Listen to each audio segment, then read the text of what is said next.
Anna Smith. Anna Smith. Here. Sade Fashakun. Here. Nikosi Nelson. Here. Trish Bodie. Here. Paul Gautier. Gloria Gonzalez Delakia. Here. Laura Marquez. Here.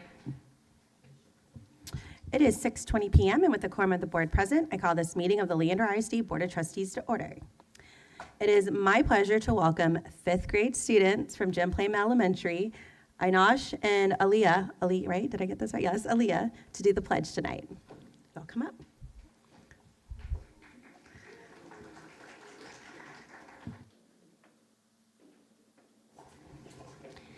Please stand and join me in saying the Pledge of Allegiance. I pledge allegiance to the flag of the United States of America and to the republic for which it stands, one nation, under God, indivisible, with liberty and justice for all. Please remain standing for the Texas Pledge. Honor the Texas flag. I pledge allegiance to thee, Texas, one state under God, one and indivisible. Please remain standing for a moment of silence.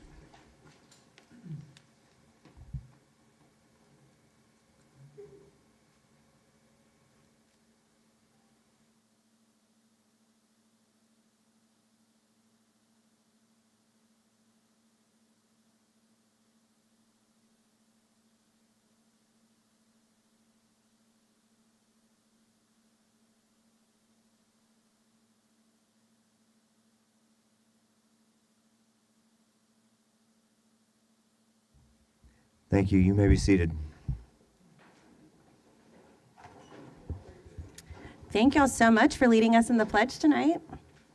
And up next, we're excited to shine our spotlight on learning on Jim Plain Elementary School. Whenever y'all are ready, come on up.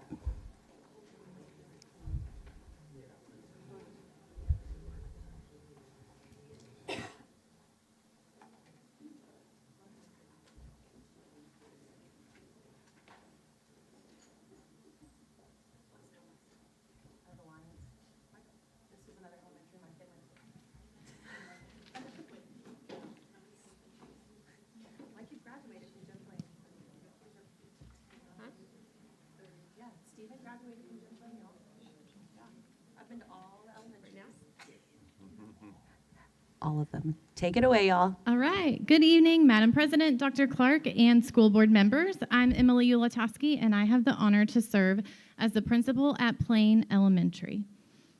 Over the past 2 years, our campus has been deeply reflective and intentional about what it truly means to live out our vision, not just words on paper, but what it looks like in action. Through that work, through conversations, collaboration, and a lot of heart, we arrived at our mission statement this year.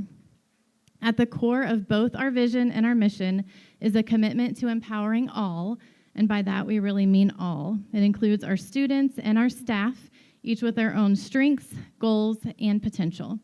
So tonight you'll hear directly from members of our JPE community, our staff and our students, who will share what empowerment looks like in action and how JPE creates a place where individuals are supported, valued, and inspired to reach their goals. Hello, I am Breland Britton. I'm a second grade teacher at Plain Elementary. And I'm Dorothy Marinsky, the campus instructional coach at JP, filling in for Tamara Goldthorpe. As a second grade team, we would like to share how our leadership team at JPE empowers us.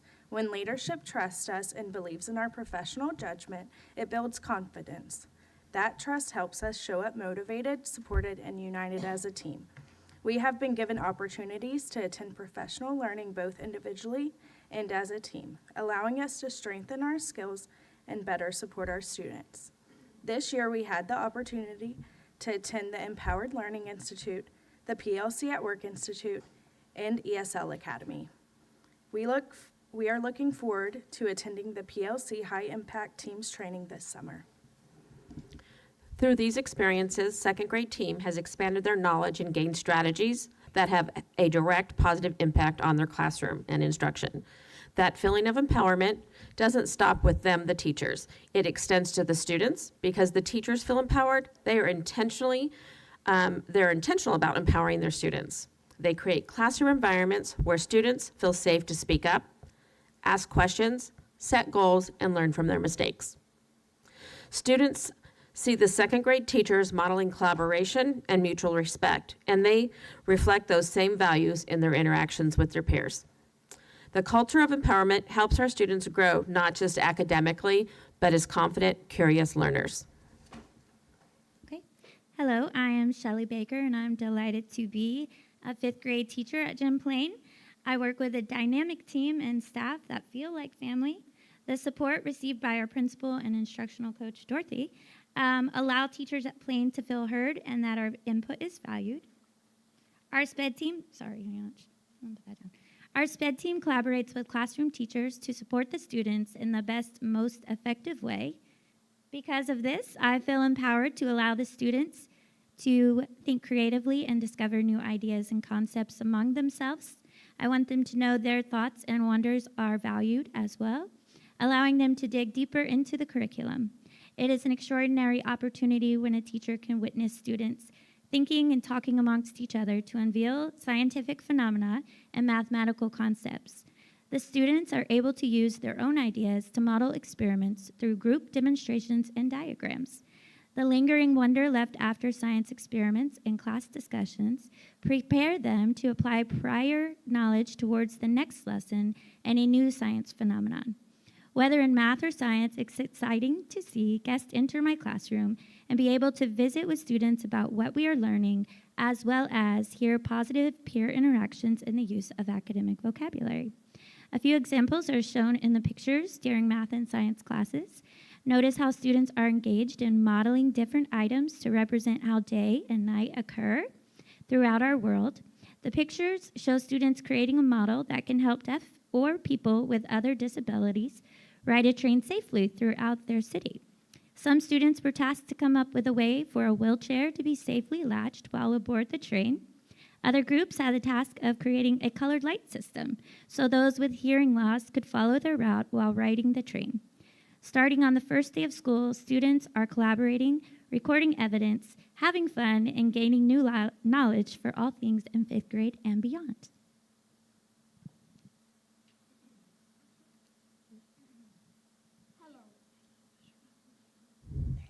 Hello, my name is Ayansh Chavan, and I am a 5th grade student. Today I am going to talk about Miss Baker's class. In Miss Baker's class, I am empowered to think critically in multiple ways, especially in the experiment that Miss Baker arranges for us. I can be a skilled communicator and collaborator by leading group discussions and helping people understand the concepts. When I am successful at attaining my goals, I become a teacher to others so that they can reach their goal too.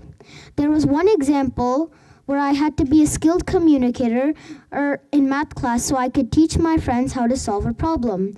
And even though I knew how to do the problem, Miss Baker taught me how to explain it. And this is one way how Miss Baker empowers me. Thank you.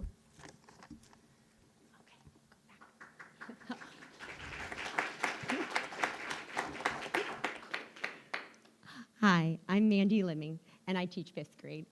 My student representative is not here tonight, so I'm going to read a blurb for her because she is amazing. And we miss her. Hopefully she gets to watch it. I feel empowered to create systems that work in my classroom and are currently helping all of my students grow in amazing ways. I'm so thankful that Emily gave me the opportunity, even though I didn't want to at first, but the opportunity to be a part of a book study that's been wonderful and gives multiple resources and ideas about how to empower students. I have been able to implement several of these practices with my students in ways that work for our classroom culture. One of these practices is pictured right here. The students and I work together to set class goals. That's the boys. They're pointing to the cabinet. We come up with goals that are specific and measurable. I have them posted on my cabinets, and we spend time celebrating their growth each week. I celebrate them as individual learners and as community members. When they master a skill, they know that the next step is to help another student in our class to master it as well. One of the things that we say each day for our daily affirmations is that we use our strengths to help others. And then I'm going to read what Stella would have said. She said, "Hi, my name is Stella." Oh, she also wanted to make this board. So we're going to, here's a board that she and Ianch made together. So she's very excited. Okay, so we got to represent Stella. Okay. I feel empowered in Miss Lemming's class when she helps me understand a concept and then allows me to coach someone else so that they can coach another person. I have been able to coach other students in writing essays. I help them understand the structure of essays and what they need to include in them. I have also been able to help others on editing and revising sentences. I help them remember nouns, periods, capitals, and more. We are working together to meet our goals.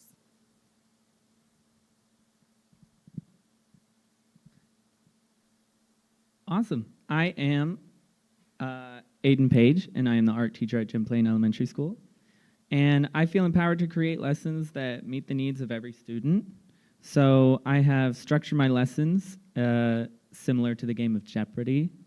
This introduces student choice when learning and practicing art while keeping track of student progress, followed by fun art projects as rewards.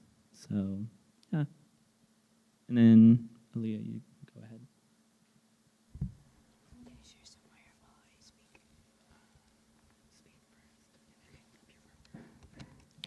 Hi, my name is Aaliyah Modell. I'm empowered in art class through Mr. Page's fun projects and teaching style. He allows us to make our art 3D when we use clay. He uses Jeopardy to allow us to choose the art that we will create. When we create it, we get points for the class. Many of his projects inspire my own creations and even add depth to my writing. He helps me create art that explains things that words cannot. I get to share my art with my friends and Mr. Page. He gives me ideas and recommendations and occasionally shows me his digital art as well. Finally, he makes me feel empowered when he asks me if he can bring my art to the art show.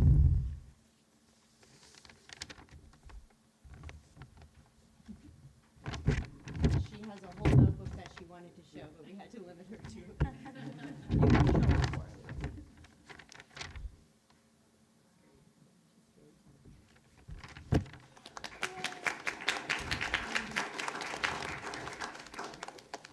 So being a part of the Plain Pride means knowing you belong to a community that encourages you, inspires you, and challenges you to be your very best. It means having people around you who believe in your potential, who support you when things are hard, and who push you, always with care, to reach your goals you may not have thought possible. Our mission is not just something we say, it's something we feel and live every day in our classrooms and in our hallways. It's a collective commitment to growing together, serving one another, and empowering all. So with that in mind, we want to close by sharing some words that unite us, and that's our motto. Are y'all ready? We'll say it together. All right, 1, 2, 3. I am the pride of Jim Plain.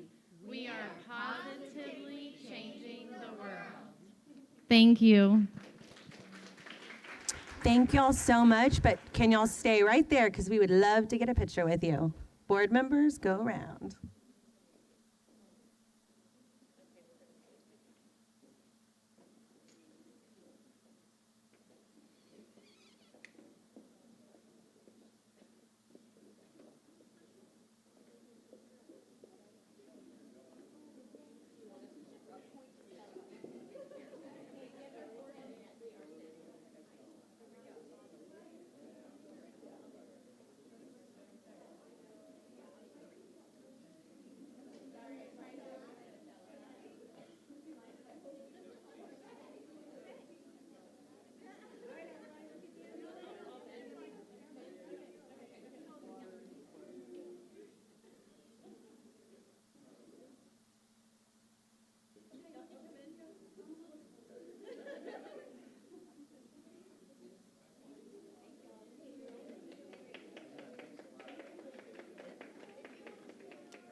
just going to start. Thank you so much, Jim Plain, for joining us tonight. We really appreciate our learning on Spotlight. Spotlight on Learning, I said that wrong.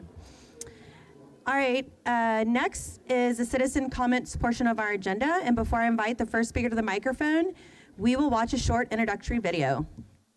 Hi, my name is Isabel, and I'm a senior at Glenn High School. The district and the Board of Trustees are the local government body responsible for serving the educational needs of all school children, like me and my friends here at Leander Independent School District. Their mission is to cultivate each individual student while creating a safe and supportive environment. The board is now taking up the citizen comment agenda item. This is dedicated time during this meeting to hear from the whole community, and the entire LISD family is listening. The district believes the Leander family thrives when we ensure a welcoming, safe, and caring environment. To our speakers, before you speak, we hope you have read the guidelines specified in Board Operating Procedures and BED Local. The board wants to hear from everyone. Please be mindful of your conduct and the example you are choosing to set when presenting complex information. Remember that school children of all ages may participate in board meetings, either by watching them online or you might even see some of us in the audience. Still, remember that there are other ways you can communicate with the board. You can send them an email or just tell them that you would like to chat sometime. When the board president calls your number, remember, watch the timer and focus your remarks to the time allotted. We know it can be hard, but please, conclude your comments when you hear the chime. And now if I can please get speakers 1 through 5 to form a line, so when I call your number, you're ready to speak. And speaker number 1, whenever you're ready, go ahead and begin it.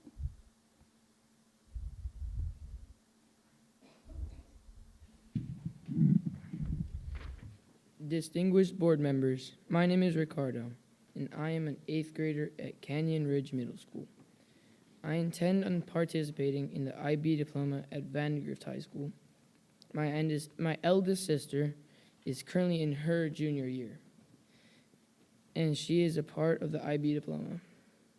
I aspire to be a Formula One engineer and attend a university located in London, England, and the IB diploma would open a door for me to reach that goal. Another thing is that IB isn't just a club or a class. It is the key to the world, and for students, and taking that away would pretty much be stealing the future for them. Remember the saying, no dream is too big or too small? Well, with IB, students can reach those dreams if you just keep IB at Vandegrift High School. IB is a way for students to get ready for the universities all across the world, and it is widely considered an honor to be part of this organization. I hope you change your mind about getting rid of IB at Vandegrift High School. And one last thing, it's not just one or me. It takes all of us to bring back one of the most prestigious diplomas in all of the United States. Thank you. Thank you, speaker number 1. Speaker number 2. And we're going to have 2 speaker number 2s, but the first speaker 2 go first, and then I'll have speaker 2 go. Hi, I'm an elementary student at Laura Welch Bush Elementary, and I have taken the Pathway 1 exam and passed. I'm currently waiting for my test results on the Pathway 2, on the Part 2, and I know that a lot of kids didn't pass from River Ridge and Steiner Ranch, and only 5 kids from our school have passed. Me and 4 of my friends, we studied 6th and 7th grade math for over 20 hours a week for 2 months straight. And we worked really hard, but we couldn't play with any of our friends for those 2 months. People would come and ring our doorbell, and they would ask to play, but we had to turn them down so many times. And one girl, she rang the doorbell so many times, she was in Pathway 1, and she just started crying because she said that she was stupid. And the other time, one of our friends in Pathway 2, she didn't cry, but she said that she was stupid, and she was really sad. I really want to be able to be in Pathway 3 with all of my friends in the whole group, and I wanted to have a chance to play with those people who really wanted to hang out with us in those times.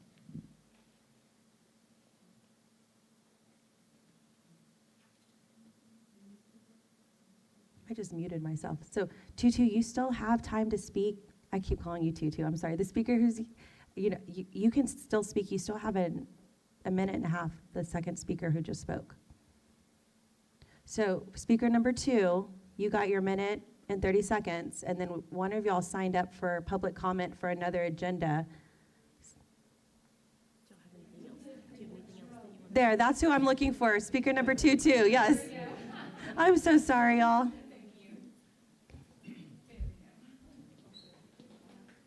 Thank y'all so much, students. All right, speaker, I'm sorry, I keep calling you 2, but speaker 2. Good evening.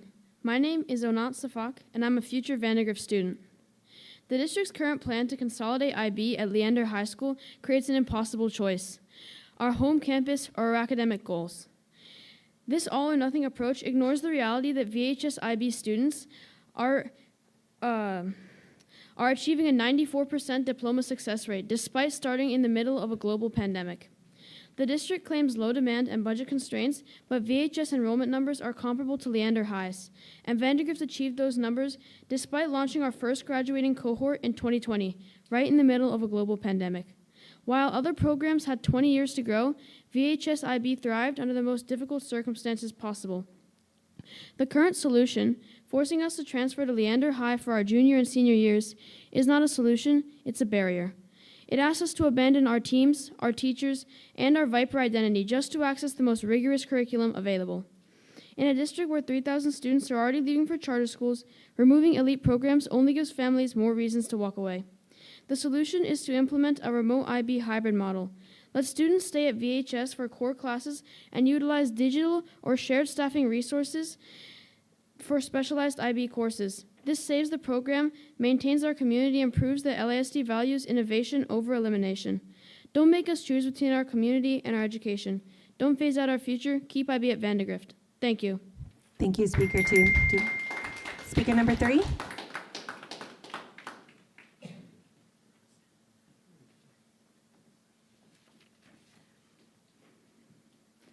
We, the parents of 4 Points, are asking for clear answers about the decision to cut IB at Vandergrift. We are asking for a meaningful two-way conversation, not one-way communication, so that we can understand the issue and work toward the solutions.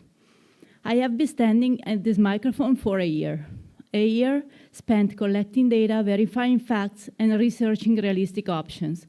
For every reason you have given, I have provided a counterpoint. You said IB must be cut because of budget concern. So I formally requested the itemized cost of running the IB program under the Texas Public Information Act. In the context of the district budget, the cost is not significant, and small adjustments could preserve the most prestigious academic program the district offers. I also offered to create an IB Booster Club to help support expenses through fundraising. You said enrollment is too low. I requested official data, and when adjusted for student population, enrollment of IB at LHS and VHS is comparable. With open enrollment and with the neighboring Lake Travis ISD offering no IB program, IB at Vandergrift can attract students from the Lakeway and Big Cave area.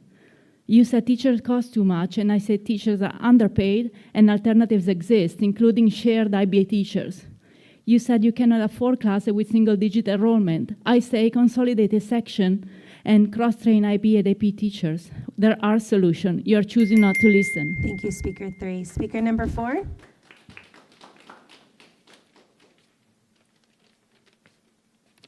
Thank you all for everything you do. My name is Ed Basus, and I'm here to highlight critical importance of maintaining an IB program at VHS. My family immigrated to the United States 2.5 years ago. And for 2 years prior to moving here, we spent countless hours researching different states, districts, high schools. Austin was the fastest growing city in the United States and making big waves with big companies moving here. I came across LISD, and when I saw the SAT scores and the statistics of Vandergrift, and specifically it having IB, I knew we had found our home. The VHS should be Leander ISD's definition of excellence, yet you're about to strip its most prestigious program. This board has decided to cut the program whose sole focus is to enrich our most gifted, hardest working, and highest achieving children. Last year, our VHS community was here every 2 weeks fighting for this program and communicating its value to us. over 95% of the speakers were from VHS, not Leander. And now you're asking our children to leave their friends, their school, and the experience at VHS and to leave to a brand new school. Let's be realistic. That's not going to happen with many of the children. They're going to look for other solutions, and probably, any kids in the future, I'm going to consider leaving. Now let's talk about suggestions. The board maybe we should look at spending a little less on fireworks at football games, maybe extracurricular activities for other clubs. After all, the S in LISD, I believe, stands for school. Thank you, speaker number 4. Speaker number 5. Hi there. My name is Rathi Fahim, and I am an LISD parent. I attended all C-rated schools as a child. Today, I am an emergency physician. I bring infants back to life. I place countless individuals on ventilators during the pandemic. I am an asset to my community. In 5th grade, my parents received a letter from my school that based solely on my TOS test scores, I would be enrolled in double accelerated math. The course of my life was permanently changed. In this accelerated group of learners, there were no drug or violence problems. Only because I completed Calculus 2 in high school was I able to earn both biology and math degrees in college. Unfortunately, this story cannot happen in LISD. Currently, we have the most restrictive double accelerated plan in the region. LISD has determined that my 5th grade daughter is only allowed to take multivariable calculus senior year if, at age 10, she teaches herself 6th and 7th grade math. Luckily, her mama majored in math, so she is going to be just fine. But as for other bright kids whose parents cannot or will not help them, every single one of these children will stay in Pathway 2. Children in poverty, children with incarcerated parents, are not allowed to be among the highest achievers in LISD. The math pathway system will create generational underachievement and frankly excludes all but the most privileged children.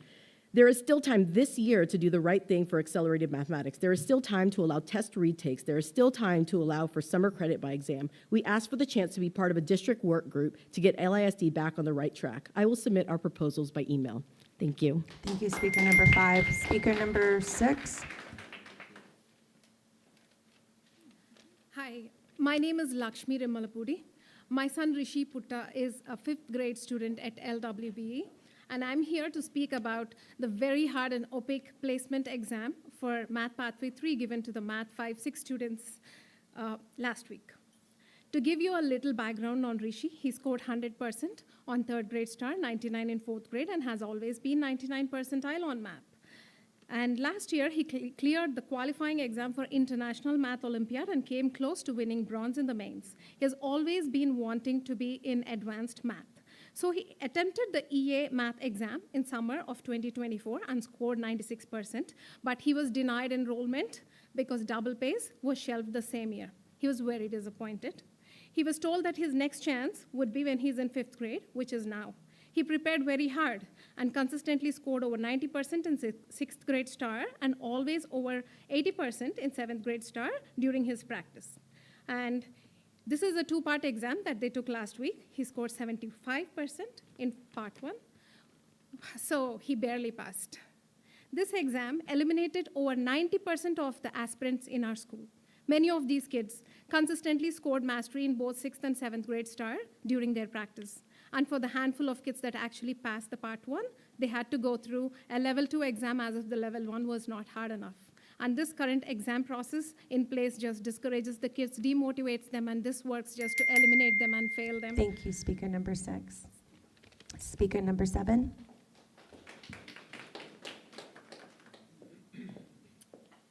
Hello. I'm also here to raise concerns about the math pathways process in LISD. My name is Ioana Jarbadolocan. I serve as Associate Director of a core research facility at UT Austin. Therefore, I know firsthand how important it is to create opportunities for students' continuous growth. My daughter, Katie, is a 5th grader at Laura Welch Bush Elementary. She attempted to access Pathway 3 and failed. I would say the system failed her. She did not fail. I'm here to advocate for her and many students like her. Katie, she was identified as GT in kindergarten. She scored above 90% on all the STAR tests she took so far, 99% in math. So, questions here, why did she fail? Why 90% of the kids failed? Katie used Go Math books to prepare. She assessed her readiness by taking STAR tests, scored 90% over in 6th grade math, over 80% in 7th grade math, and yet she went in confident she failed. Okay, therefore, I'm fully convinced that the math pathway exam was significantly more difficult than the benchmark STAR test. This is the key issue here. But the deeper problem is elsewhere. We constantly hear that at the district level, state, national level, that we need to cultivate mathematicians, engineers, and critical thinkers.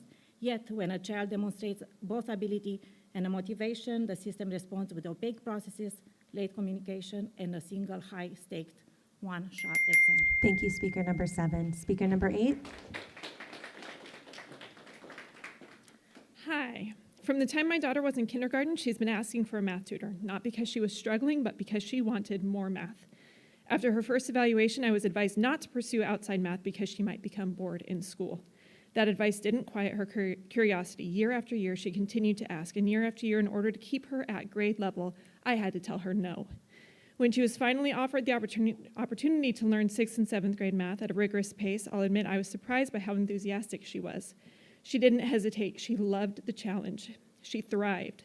Day after day, she worked hard, invested countless hours, and ended each day with huge smiles. This wasn't pressure coming from us as parents. This was joy coming from learning. Sorry.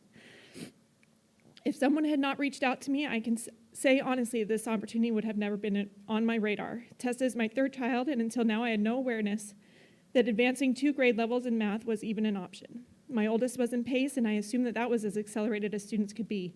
My 2nd child is on grade level and once considered testing for acceleration, but ultimately didn't, largely because we didn't know what resources existed for her. I've always been told that Tessa is gifted in math, and my 3rd grade son shows similar strengths, but again, I would have assumed that Pathways 2 was the highest appropriate placement. I don't claim to know exactly what math students should learn at what stage, but I do know this. When my daughter was given a meaningful challenge, she found real joy in it. So I ask you this, shouldn't we as educators, leaders, and parents be nurturing a child's love for learning and their willingness to work Thank you, speaker number 8. hard toward growth? Speaker number 9. Thank you. James Mustakia, also Vandergrift, speaking for the IB program. In education, we know that a well-framed question can be much more powerful than even the wisest of comments. So a question, what would have to be true? What would have to be true to continue the IB program at Vandergrift? So please consider that question and the following beyond the 90 seconds that I have here. How does the board prioritize programs to prepare students for college, for global careers, and for responsible international citizenship? And how does maintaining the Vandergrift IB program support those priorities? What evidence would most persuade the board that a 2nd district IB program improves graduation rates, college persistence, and achievement for a diversity of students? How could a 2nd district IB program extend Matthew Vandergrift's inspiring and profoundly important legacy while helping the district attract and retain families, students, and high-quality teachers? What concerns must be addressed to ensure a Vandergrift IB program reaches the hearts and minds of all Vandergrift students? How does the board assess long-term return on investment for programs with higher upfront costs, but stronger college readiness outcomes and district reputation? Finally, how can the board and the Vandergrift community more creatively and responsibly identify resources to sustain the IB program? Thank you. Thank you, speaker 9. Speaker number 10 did not check in, so we are going to go with speaker number 11.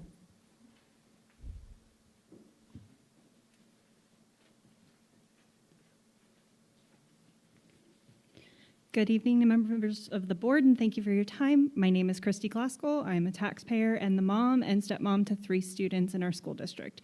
I'm here tonight to respectfully ask the district to explore every lawful path available to reestablishing Pride and student inclusion clubs on our campuses. Pride and inclusion clubs have historically operated in a similar model to other student organizations built around shared beliefs and identities. These groups are all following the same student-led open attendance model, focused on mentorship, anti-bullying, peer support, and belonging. I believe our queer and ally students who need connection and support deserve structured, supervised spaces just as much as students who gather around faith or other shared interests. For many students, school is not just a place where they learn algebra or history. It's where they figure out who they are and that they belong. When these inclusion spaces disappeared, the needs they served did not disappear with them. I believe deeply in parental involvement and transparency. I also believe in student well-being and safety and that they are shared community responsibilities. These clubs are not about politics. They are about connection, respect, and resilience. These are the goals I hope we can all agree matter. I'm not asking the district to violate student law. I'm asking you to review current policy, consult with legal for guidance, and consider compliant alternatives that still provide supportive student organizations. Thank you, Speaker 11. And that concludes our citizens' comments for tonight. Board members, we had no one sign up for our public hearing, so no comments for public hearing. And so since there's no citizen sign up to speak on the 2024-2025 Texas Academic Performance Report public hearing, I said that 3 times, we will now move to closed session. So it is now 6:57 p.m. and the board will now go into closed session for the purposes permitted by Texas Government Code 551.071, consultation with attorney regarding pending or contemplated litigation and/or attorney-client privilege matter. Texas Government Code 551.074, personnel deliberation regarding resignations, terminations, employment reassignments, duties, and evaluation of personal public officers. Texas Government Code 551.0821, deliberation regarding matters whereby personal identifying information regarding one or more students will be disclosed. Texas Government Code 551.074, superintendent employment. No action will be taken in closed session. Any action related to closed session items will be taken during open session.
It is 7:55 p.m. and the board is back from closed session.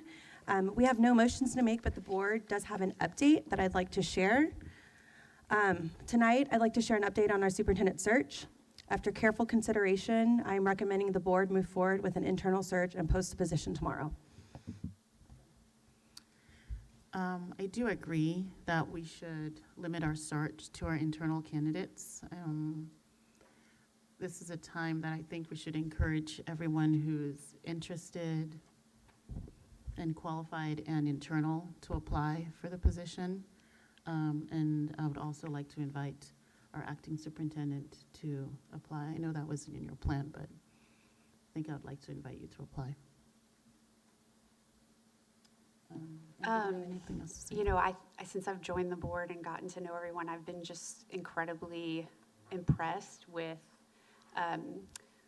how excellent the leaders in this district are. And so I think it makes sense that we, limit it internally. I think that gives us an excellent opportunity to find the right fit. I kind of agree with that direction as well. I think for me, what's really important has been continuity of learning in the district, continuity of culture. So I support kind of looking internally towards the amazing leaders that we have. I think it's time for us to really focus in on student learning, and so I think that provides an opportunity for that.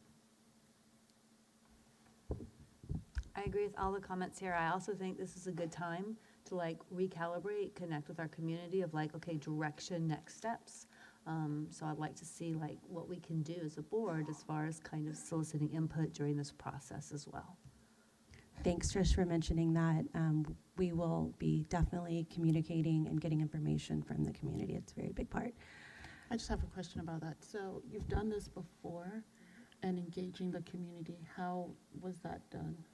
So there are different ways you can engage the community. So we've seen it in different ways, like doing committees or surveys. There's rich data and different ways. I think there's something about being able to get a survey out. We can get it out to our community, all of them. We can get it out to parents. We can get it out to stakeholders. We can get it out to taxpayers. We can get it out to community members.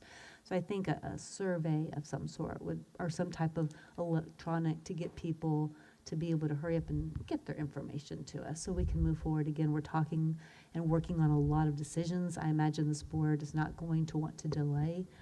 So something that helps expedite the process, I think whatever format can do that, I think would be best. I think that's a great idea. Let's make sure our board attorney gets with our head of HR so they can start that process immediately. Board member, I'll say my little piece. We know we have a great internal candidate pool. Leander ISD is known for growing leaders. This is what we do.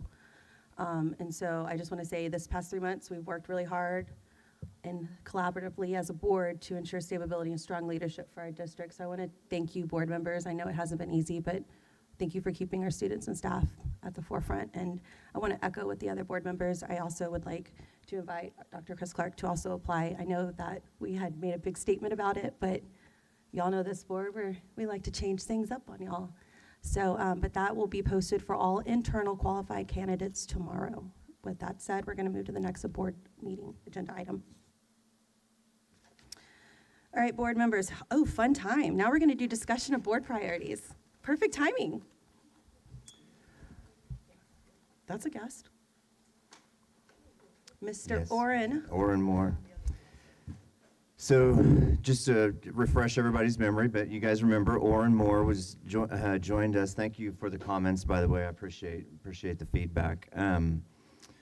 Oren was here early on when I was appointed as the acting superintendent, and we did our board retreat over the weekend in December. We had a lot of great discussions at that time during the Team of 8 training. And a common theme was this discussion of board goals and board priorities. And so since that time, we've had a lot of individual discussions, even discussion in the boardroom around some of these possibilities. And so we're here tonight to talk through this process. And I think Oren's going to start off with some discussion around board policy, my new favorite, my new passion. Hey, good evening, everyone. Thank you all so much for having me. I really appreciate being a thought partner with you. I appreciate coming out during the retreat and learning so much with you and learning so much from you. This is my third board meeting this week. This is probably my favorite because I love you, of course, but only had to drive 4.5 miles to get here. And so that made a big difference at the end of the week, having attended again, now 3 board meetings this week. So as your acting superintendent mentioned, we're here to discuss board priorities. What I want to do is provide some framing, if you will, for you to consider as you evaluate board priorities and think about the process in general and kind of how to frame those. And so for the sake of people listening who might not be educators on the board, who don't live this every day, I want to start with the grounding and the context for board priorities. Sound good?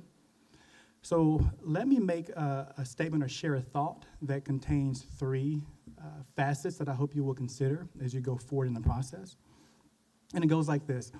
Board priorities start with roles and responsibilities of a board of trustees who work in collaboration with their one employee, that being the superintendent, to establish board focal points that support and are aligned with the vision, goals, expectations, et cetera, of the entire system. So what I'll ask you to do is take that alignment term that I mentioned, put that in your front pocket. You're going to need that briefly and shortly. And then take the goals part that I mentioned, put that in your back pocket. Keep collaboration in your mind as well as we go forward. So when we kind of begin the process, I want to answer this question: why start with roles and responsibilities when you talk about board priorities? And this portion will pick up kind of where we left off at the retreat. I made a pretty bold claim at the retreat, and I told you it was a bold claim. And that was essentially that the board roles and responsibilities, as they're written in the Texas Education Code and the Texas Administrative Code, strongly line up with the best practices in governance that we know. If you read through the governance core, which I know you're familiar with, look at the early board research, the Lighthouse research, so many of those sources talk about the importance of, for example, high expectations or accountability. And keeping in mind that the Education Code drives board policy. What I want to do is just very briefly show just a couple alignment points, if you will, about your responsibility and the best practices, and then from there move into your specific board policy that I will ask you a few questions about. So again, for the benefit of those listening who might be future board members one day, future educators, or just folks who are going to be supporting you in the community, let's talk about what the research says about high expectations and accountability. It lists a number of indicators and standards that boards should consider adopting as behaviors and practices if they want to maintain and demonstrate high expectations. And again, for the benefit of those listening, one example is, what do we expect of our leaders in the classrooms? What do we expect in terms of goals? Do we adopt and set rigorous goals that really do convey high expectations? And then how do we monitor progress toward those, right? Those are the accountability components. So I'm going to read to you briefly. I won't put you to sleep, but I'll read just briefly from the Texas Education Code, Chapter 11, point 1511 through 1515. I'll share a few responsibilities and requirements that you as a Board of Trustees have been charged with. One, adopt a collaboratively developed district plan focused on learning and achievement outcomes for all students. That's one. Base board work on district goals. Keep that in mind. It will refer to that alignment component. And then the other one is continually monitor progress toward goals and outcomes of the district plan. If a board is truly committed to fulfilling its roles and responsibilities, they'll do at a minimum, of course, those three things, and they'll find out that those three statute-mandated behaviors and requirements line up with the research regarding high expectations and the impact on student outcomes, and the board's role and accountability, and again, student outcomes. Sounds all good, right? It's kind of broad, high level. Every district should be doing that. So let's bring it close to home. Let's talk about your policy specifically. You should have two with you. We're going to focus in on those, BJA and BAA. What I'm going to do is give you about 45 seconds to a minute. If you will just quickly glance over those, I know you've seen them a bunch of times, but again, it's important for the context and the grounding of creating board priorities to kind of review those specifically. So if you will, take a moment, look at policies BJA and BAA. They will contain local policies as well as legal policies, and I will ask you a few questions about those in a second. So when you've kind of glanced over those and you feel comfortable, just make eye contact. I'll know that you're ready to move forward. Are you going to ask us questions about this that I I should be sure thinking am, of? absolutely. Okay. Well, then I'm But they're questions that a board like you knows. I know you guys work hard and you're very, very skilled at this, so there'll be questions that you know. But I want the community to hear it as well.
Look at that, already some new learning.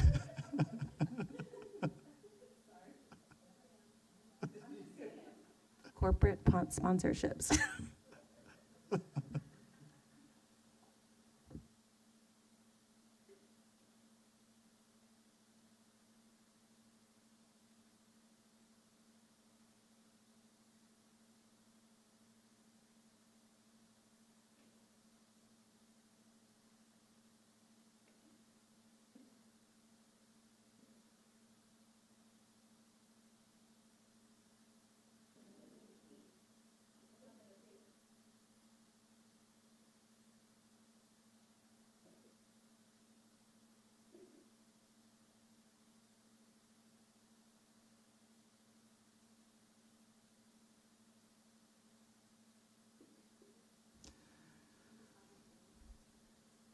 It seems like folks are ready. Okay, so again, just to kind of, so we don't lose where we are, the whole purpose is to understand the role that the statute and your policy play as you consider adopting board priorities, how to vet them, how to make sure that they're aligned, et cetera. And so what I want to do is kind of begin a quick conversation about how to make it your own. All the stuff I mentioned prior is what every district has to, every trustee should be responsible for. You're all elected to the same role or appointed. Here's how we begin to make it our own, unique to Leander. And so you've had a chance to look over policies BJA and BAA, local and legal. And I want to ask you a few questions, should be easy questions. If they are not, I apologize, but I don't foresee any issue at all. So what I want to do is ask you to point out specific policies that task the board and the board superintendent team with these following responsibilities that I'll read. I'll ask you them one at a time. I'll ask you about this role or this task, and then I'll ask you to identify a policy that aligns with that. And if you will, again, for the learning of the community and those watching, feel free to share a quick example of how the district currently does that, how it looks in the district. I think it's important, again, to show how the work is being supported and driven by policy and vice versa, okay? So the first one, just kind of give you a warm-up. Where in the policy, in BAA or BJA, do you see the charge for the board to lead by example or to be the leaders in the district?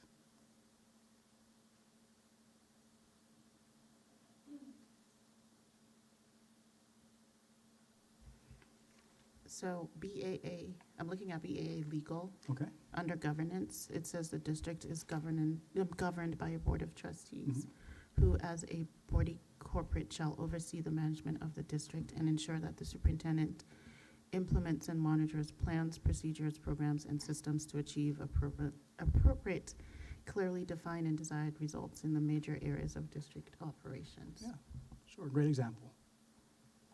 I think it also, we were talking about establishing the relationships with our community, public entities.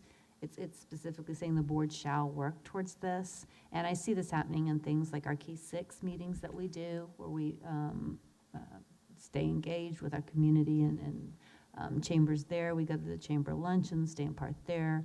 And then, you know, the advocacy work. And I see another leadership portion called out in here, which is establishing the vision and goals. And that's uniquely a leadership position. That's what I was going to say. I think, you know, you can have all of this great stuff, but if you don't have a strong vision and mission of where you're going and it's not aligned with the work that's happening, then nobody understands what you're doing. And so I think our vision, that to me is what stood out. That's like, for me as a person, that, and honestly, when we did our vision and mission, I just got on the board, and it was like this starting point of like, okay, this is where our district is. This is what I as a board member need to try to push that change. And so when I have those hard questions, I can always fall back on our mission and vision on what we're doing, so. And it would be a great idea if statute didn't require or really compel boards to go out and make those connections, right? And so now the folks who are kind of watching and learning about how the board works, when they see the collaborative relationships built and developed, it's not just, oh, we want you involved. It's helpful. There's a tremendous benefit to our students, and it's something that we as a board should be doing, right? Let's look at the next one. Where do you see in the policy the board's charge and or the board superintendent team to set and maintain high expectations? Yes, I wanted to say that. So this caught my eye because this is a conversation we've been having as far as student outcomes and whatnot. And what I loved is on BJA, the collaboration with the board, the number one is advocate for the high achievement of all district students.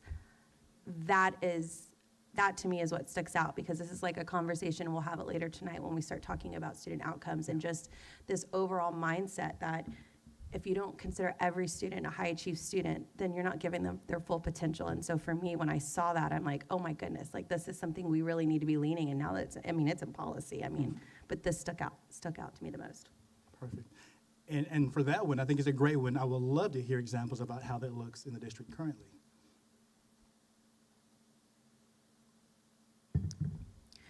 We are a continuous improvement district. And it works well. I think we have some spots where we do allow students to be high achievers, But I do think overall, the system, we have some work to do. Biases we have to remove from ourselves. And so I'm really excited for this work that the board's going to do, and you'll see it later tonight. We asked administration to up our House Bill 3 goals. And so that's one step right there that we've tasked administration to really, let's go a little higher. And so that, to me, it's the first step. Like, we do a great job, but overall system, we could do better. It's a great example, yeah. I would say adding to that is asking for the data to support that and to be data informed in that work. And I think last meeting, we can see administration responding to that desire from the board for seeing that data-driven process and thinking about how we integrate data into our goals. And so, you know, we saw that response in the way that data is shared and discussed very transparently. And so I think that was another place where I see that as a district, we're continuing to grow and improve in that process.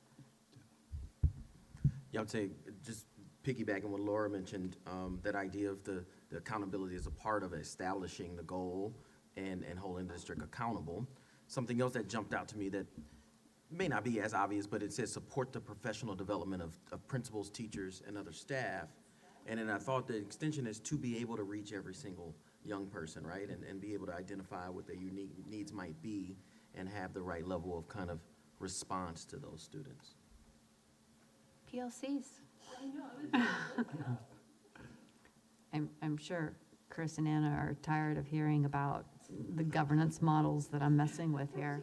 But one of the things that as I read this, I can go back and reflect as when I was a new trustee. If you notice at the very top word there, or the very first sentence, there's a thing about the body corporate, we shall oversee the management. And the word management is right there. But yet we're not supposed to be managing, right? And so as you start to dig into here, I think that some of the words for new trustees are sometimes even trustees who've been around for a while. You were talking about how we work together with a superintendent and a board, team of 8 concept. I think the lines can get muddled. And if they do, then you're not performing at the highest level that you can, because then you're trying to get in the superintendent's lane, the superintendent could be trying to get in your lane or admin. And so when I was looking at the different pieces, because you said, talking about how do we do achievement, I think we, the way we're achieving in the district, there's some really strong things we have in place. We have a district committee. And our district-wide committee, we get to see their agenda. And we keep talking about our site-based committees. But when you look at, like, what's BAA, it throws you back into our Texas Education Code. And Section 11.011 in the organizational structure of our district, it is not just Board of Trustees and super, team of 8, although they're in that structure and they're going to be in a different part of the organization, but it has Board of Trustees, it has superintendent, it has your administration listed in there, campus administration, and your district level and your site-based, like your campus-based committees. That's your organization, because that's how you're getting the parent input. And I think those are the things we have in place, but I'd love to see and continue to see them like move and align together. And so as a district, things that we have done to get there is we have these committees, we have these meetings, we're talking about our district goals. We also have a strategic plan. We haven't had one of those in the longest time. We got one of those when Dr. Garing came in 2019, 2020, right? We put those things in place. So we're putting those high achievements, working as a team of 8. We're working with our community, but I still think there's envisioned here an alignment. And everybody has a specific role. And it's important to identify and really carve out and be kind of intentional about those roles.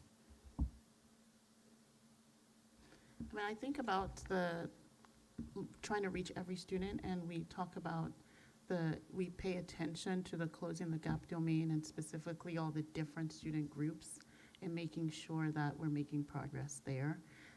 Participation in extracurricular activities, just to make sure that students are connected and paying attention to attendance, so they show up at school and they can learn. And so those are some of the areas, and then the accelerated pathways that are available in different ways, inviting people to participate and letting the community know about it. There's still work to be done, but those are all things that we're doing in order to increase the achievement or set high expectations for every student.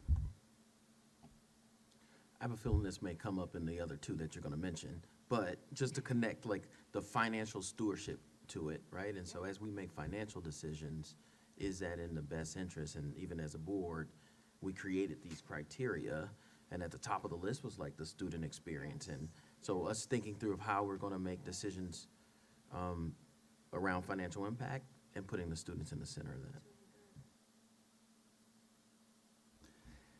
All right. I might be getting a little off from your question here, but Trish talked about this first paragraph on BAA under governance. I really think I've read this a couple hundred times since you turned me on to this policy. I think it was you that turned me on to this policy, but I almost see this paragraph as a North Star or as a definition of governance. And as I used to think of governance as, okay, the board needs to stay here, almost from an organizational chart, and then everything below the superintendent is the superintendent's business, right? But that's not the case. When you read this, so they oversee the management. That doesn't mean that as a board, I'm kind of processing this as I'm saying, that's appropriate. We're setting up walks where board members can walk campuses with cabinet members so that they can have an understanding of what this classroom instruction, what are those instructional materials that we adopted that we spend millions of dollars on look like in action? What does, we talk a lot about PLCs and everybody up here tonight, but most of our board members have attended that training.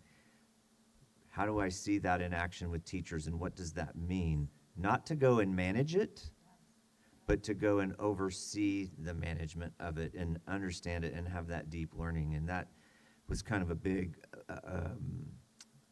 aha moment for me of what governance looks like. It doesn't end anywhere on the organizational chart. It's about what you're doing when you're at those different levels, if that makes sense. It makes perfect sense. And a bit of a spoiler alert, when the board goes through the new evaluating and improving student outcomes, there's a tremendous component dedicated to that exact conversation. This will be the second, third, or fourth, or fifth time you've heard this as a team, which I find encouraging. And I know you know this as well. There will be a lot of talk about the board understanding exactly how the HQIMs are, what they look like, how instruction looks like. You'll hear things like managed instruction. So any board investing time into understanding the system-wide processes that shape and create high-quality instruction will be a board that is ahead of the curve. So keep that in mind. Two more for you, and then we'll go to that third and final component. One of them, Trustee Nelson already mentioned, so I'm going to skip it, and I was going to ask, where do you see in policy the board and superintendent's charge to support the growth and development of staff? You already mentioned that exact one. And so what I'm going to do is go to the last two. One, and we'll do this one quickly, and jump to the last one. Thinking strategically, where do you see the charge, the requirement for a board and or board superintendent team to think strategically? I know it's kind of subjective and potentially a buzzword until we can qualify it or quantify it even. Where do you see that mandate to think strategically in your policy?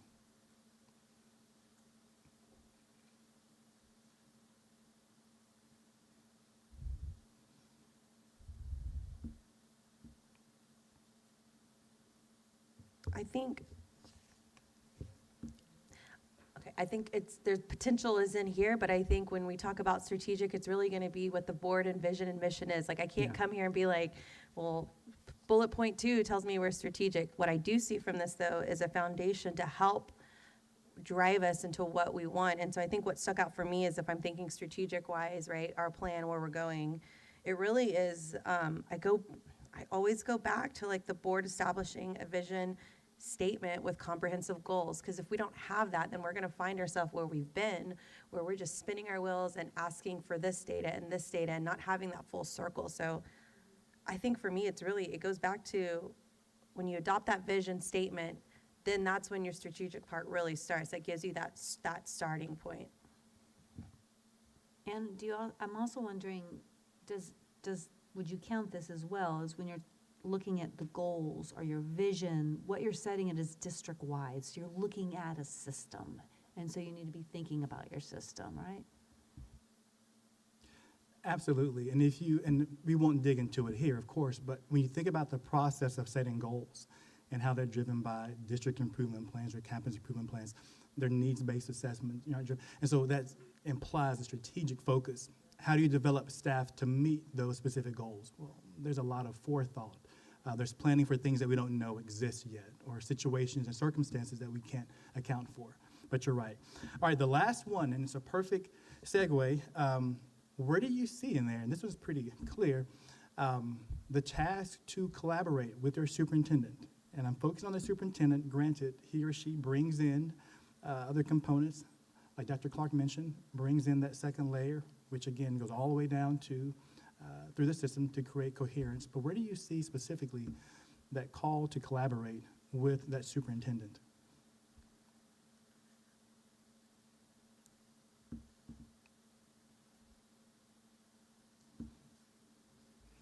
Well, there's that section in BJA that is titled Collaboration Exactly. with the Board. And it starts with a board and a superintendent shall, that's you must, work together to do the following. Yeah, that's right.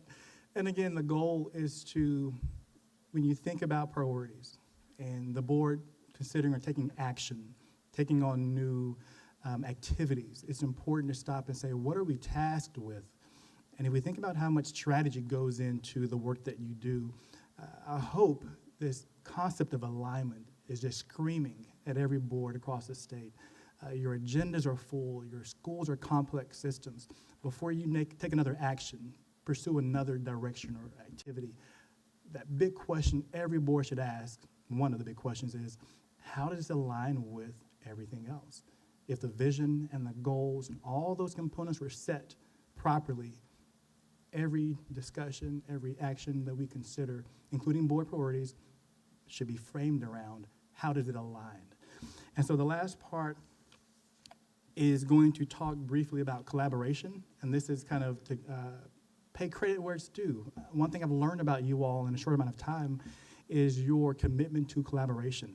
And I want the community and everyone listening and the board to be reminded that it's not just a buzzword. It's in the policy. It's in the statute. And that's because it has great outcomes. Your approach to learning, your approach to PLCs is phenomenal. I say that from my perspective as a board consultant, have the blessing of working with 30, 40 boards a year. And I love when I see boards intentional about collaborating with that superintendent who brings in that next layer of leadership and intentionally kind of filters that down through the system. So you have been collaborating with your superintendent, and you're going to do more of that. I want to kind of provide some of the important benefits of it, just to remind you all and kind of encourage you all as you continue that process. And as you use that collaborative relationship to help you vet and define your board priorities. The biggest one, and my favorite, is the importance of learning, the outcome of learning when you collaborate. The board truly depends on that superintendent and his designee to just expand the board's knowledge. You go to a number of workshops, you go to other sources to learn, but when you can hear from that executive leadership team and that superintendent or anyone he puts in front of you, it's a tremendous part of your learning. You all demonstrated that really well on the board development assessment that you took, which, by the way, success on that assessment means that you have good learning behaviors and processes. As you know, you were in that fourth and final stage of development, which is high functioning, so that's great. Keep up the good work. The other benefit of collaboration, as I'm sure you kind of, benefiting, enjoying this fruit of it, is it hones the board's voice. The more you have that conversation, the more the board sounds like one voice. And guess what happens when the board has one voice? It is so much easier for management to be responsive to that board voice. You speak with one voice, it's an easier task for management to take what the board is saying and then translate it into action. And so the things that you have been saying in your retreats, in your PLCs, in your one-on-ones with the superintendent, you had better believe it has shaped their understanding of what's important to the board. And because the law requires you to adopt goals, that means there's a collaborative effort with your superintendent and your management who recommend some goals and focus areas based on the system, based on all the data they're looking at on a weekly, daily basis. And so I would imagine and hope that the way you consider board priorities is similar. The superintendent and the management team have been listening to you, collecting data.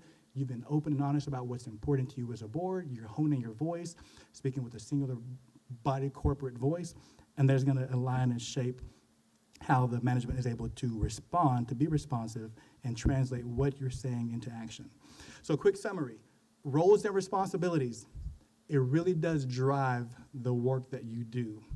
And when you think about their requirement, you'll see clear in your own policy that there are mandates to be collaborative, to be aligned.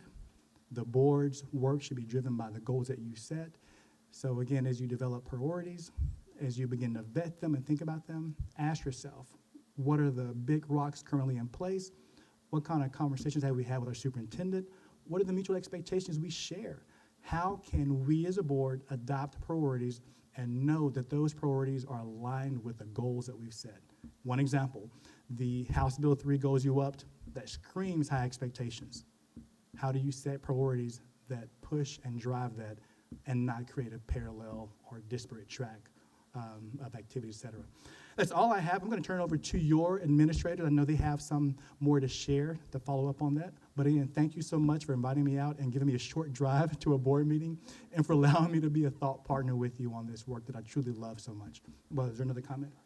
No, I have a question, Sure. and I know admin's gonna walk us through some things. So if you could just tell me from what you're seeing in boards, the way the state's designed it is HB3 goals, we're gonna see an ISO, that's really where board work is supposed to happen. We develop goals. So we're basically setting the numbers, the achievement, we think we're gonna go from here to here. And then the key progress measures, that's admin that owns that. Now, they should be listening to the conversations, what we're looking for, but we don't really develop that. Like, they come develop the work. That's part of the monitoring, right? Correct. I'm curious if board priorities end up being like, and we want some more goals, because HB3, maybe we wanna do a couple more things. How would you recommend the board, or what are things we should be thinking about in our head that if we're saying, oh, but we want to set more goals, that doesn't create more work for admin, that actually helps us all come together and say, yes, this is what we're going to focus on, and this will move the district. And we know that when we're doing this, we're intentionally saying, and we're not going to talk about the other things. They're important. We'll get updates. We'll get things. But that's not going to be the focus of our meetings, right? Sure. What are some guiding principles you think, as we get ready to move into that discussion, we should be thinking of? Sure. Glad to speak to that. And I hope I make it clear. I'm going to refer to some guidance from TEA. And it might be new to some boards who haven't fully adopted some of the language, but I'll do my best to explain it. One, I intentionally asked a TEA representative during the ISO training, the new ISO training, if the best practice is 3 to 5 goals for an organization, what do we do with House Bill 3 goals? That person said, you know what, I really would encourage a board to think about 1 or 2 more focus areas, not too much more. Let House Bill 3 play a significant role and realize statistically, what are the chances of reaching 4 or 5 more goals on top of that? And so that might cause some boards to feel like they've narrowed the scope of what's possible. I'll leave that there. What I would encourage is going deeper into some of the nomenclature they use. And for example, when they set goals, they also use progress measures. And if you remember, they set progress measures, they say those are influenceable by the superintendent, by manageable, or by management. I would say in that same vein, if a board has adopted goals, that's their responsibility, they would be then looking at board priorities that could be influenceable by the board. For example, what if you decide as a board, we want to make sure that we really support the idea of collaboration And if we are depending upon the next level, or that layer of leadership to work collaboratively, how are we doing in that relationship? It could mean a custom board self-assessment comes out of it. That's one of your board priorities. It aligns with the district work. It could mean that you ask for feedback from the people you're working closely with or from each other. It's not a recommendation, it's just an idea. But to kind of sum it up, think about that same parallelism, if you will. What are the actions influenceable by the board that you can do to support House Bill 3 goals, staff development, all those details? And I'll give you one more example, because I asked pointedly, if the community sees a board monitoring something, talking about something, observing something, that suggests a priority. If instruction is going to be paramount and a high priority, then like your superintendent just mentioned, there might be an opportunity for you to participate in a walkthrough of a program and to observe all this high-quality instructional materials in play, the instructional coaching, all those components in play.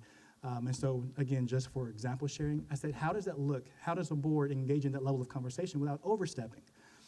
And one example was, well, a superintendent and his or her team might be able to tell the board what percentage of classrooms looked like this in terms of our instructional standards. And so those kind of metrics. But the short answer is talking about what's important to the success of those goals, things that are influenceable by the board. I hope that answers the question. Yeah.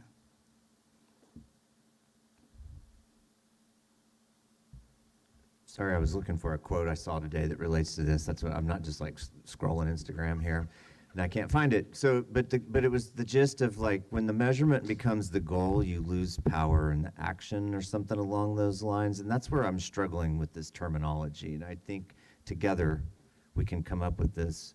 How do we want to structure it? I think you answered my question though. Is like because the word priority is in front of us because that's the word I chose to put on the slides but maybe goals is the better word. I've gone back and forth. How do we,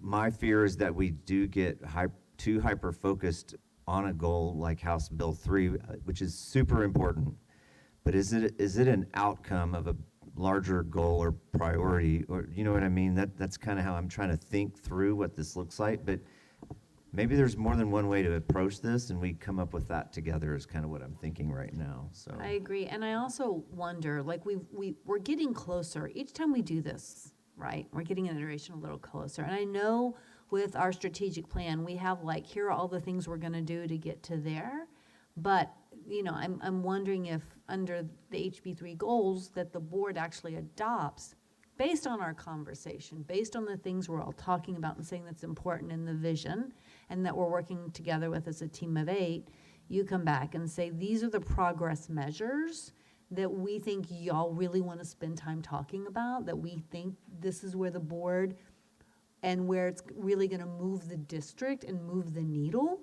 And so this is what we're going to monitor. And so then our monitoring calendar and what we're really looking at in our agenda is really focusing on these key metrics that are ultimately going to move that big HB3 goal that we've developed, I think, somewhat collaboratively in discussion. And I'm wondering if that's there. Is there something else, though, that the board feels is not going to be on the table in those KPMs, and maybe that's where this comes, but I'm not sure. I think we'll keep discussing, and we'll get it something figured. I'm continuing to just try and conceptualize as this is my first time going through this process. And so I don't know if this analogy works or not, but what keeps coming up for me is like analogy of an IEP goal where you have kind of this higher level goal that has some specificity in terms of what you're trying to impact and the methods that are being used. And that's probably, like Trish said, collaboratively developed. It's not just dictated by the board, obviously. But that there may be objectives that fall underneath that like an HB3 could be like there's like these pieces that are more specific underneath it that help meet that overarching goal that have some sort of qualitative or indicator for success, but that, and progress monitoring, but that are not in and of itself the goal. Is that like a, okay.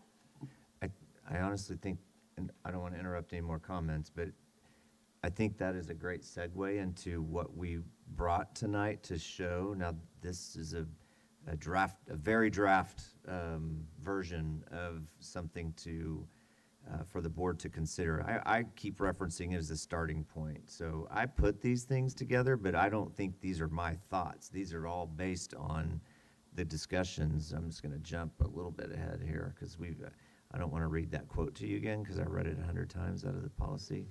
But through the board retreat discussion, a lot of individual feedback in this very meeting, things like the House Bill 3. Many of us did go to the leading PLCs district-wide together. We had some really rich discussion there, 2 days together, solid. Also, the Gibson Academic Programs Management Audit, I think, fits into this because so much of that ties to organizational things, but also student outcomes for sure. And then I went back to that board resolution that was adopted back in September. There's a lot in there that is very specific, but when you kind of synthesize all that information together, it to me, brought forth something that seems like a priority to the board, so that was used as well. And of course, the board policies that we referenced tonight. Yes, and so as we have taken all of that information and really trying to synthesize that, as Dr. Clark said, we drafted something as a starting point. So this is something for y'all to pick apart, to give feedback, because definitely what we've heard, and it says in policy, we want these to be collaboratively developed. These are board priorities. So this is, again, just a starting point. So to orient you before this actually comes around is you're going to see board priorities. So what does the board see as the most important work to be done in the district? You will see some identified possible outcomes. So what results does the board expect for each priority? Again, these were just some drafts, ideas based on the feedback that we have heard through all of that data collection that Dr. Clark mentioned. And then we actually have some administrative actions that are to be taken that are tied to all of this. They're pieces that were either in the district improvement plan, they're in the resolution, or they're coming out of the audit. And so lots of different pieces that we're pulling from that. So with that, what is coming around are 3 priorities. And we know you are just seeing these for the very first time. So know that you are going to have time after this meeting. We're going to ask for your feedback. We're going to bring these back for future conversation at our next board meeting, but we just wanted to set the stage for them. So a couple of things that we heard. Oh, yes, sir. Go ahead. Okay. Priority 1, you see that high-functioning collaborative teams at all levels of the Leander ISD professional learning community. We have heard loud and clear. We know our priority first and foremost is to ensure student learning for each and every student. You connected that back to policy. What we know and what we believe and what we've heard from you is the vehicle to ensure that to happen is through professional learning communities at all levels and making sure that in all parts of our organization. You see that connection already to the strategic plan and some of that work, again, tying back to vision and mission. It already connects in some of those areas. We've also heard loud and clear this notion of impactful family engagement and what does that truly look like in our system and the outcomes that could come from that. Again, that connection back to the strategic plan, and you already made connections to policy work. Finally, that priority 3, effective and efficient operational procedures and practices, pulling in the long-range planning efforts, the budget work that has been very clear through the resolution and how you want to see that unfold. So again, like Dr. Clark said, these are just some initial starting points to kick us off. These can be torn apart, these can be thrown out, pieces can be pulled from it. It was just a way to start the conversation. And just so you know what's coming next, I'm gonna give you the full picture and then we'll open it up, is what happens next is that actually tomorrow you are gonna get a Google form where you can start giving your thoughts and feedback. Do you agree with this priority? Do you not agree with this priority? Do you have another suggestion? Do you see things that are missing? February 19th, we're going to bring all of that back for a board discussion so that we can all engage in that together. If we're ready to adopt board priorities at that time, great. If not, we'll continue that conversation. And then actually on March 12th, we have Orrin coming back and then really trying to talk through those measures of each of those outcomes so we're all aligned. It's crystal clear. What are we expecting? Where are we headed? And then how are we going to hold ourselves accountable to that? Okay? All right, so that's the big picture, and then I'm just going to open it up. Yeah, you can see my finger there waiting to push. No, so I just want to orient you to the document. So it does have the actual priority. Again, we can change the terminology if we want to make that goal. And on this first one, actually, Dr. Benneker and I have had a little conversation about is high-functioning collaborative teams at all levels of Leander ISD, is that the priority, or is the priority more around House Bill 3 and high-functioning PLCs is an outcome? I could make the argument either way, but I think this is a board decision, so we can go multiple directions there just to point that out. And then I think that's just one thing I wanted to kind of jog your memory of, or not jog your memory, like alert your attention to ways this, I think everything on here is definitely stuff that we find important. It's how do we organize it in the right way that it makes sense to the board. And then like Dr. Grissom said, if there are other things that are missing, then we can add those things as well. And I do have a document where we've kind of drafted some ideas of things that we would do to work towards these. I know we're still trying to develop measurements later in this process, but it helps you kind of understand how does this trickle down into action within the district. And actually, when I was I did this while we were home for the winter storm.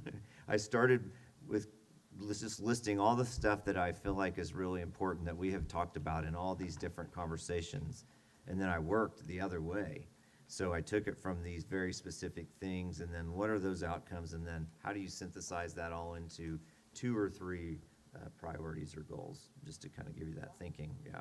So I'll pass these and I think give you guys time to look, and we can start discussing. Can I ask a question about, so some things I'm just noodling. Again, we just looked at it, so there's lots of things to consider.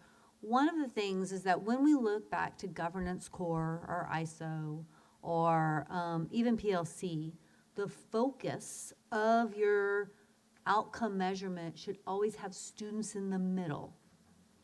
And so these don't really have necessarily the outcome being a student achievement that we want to see. But I think we get there. I'm just wondering, is there a way to make that, so are we adopting a budget that'll do what for students? And what is it we expect? And then you'll have measurements under it. And so as a result of us hitting here, if we adopt this budget, it'll get our students to here.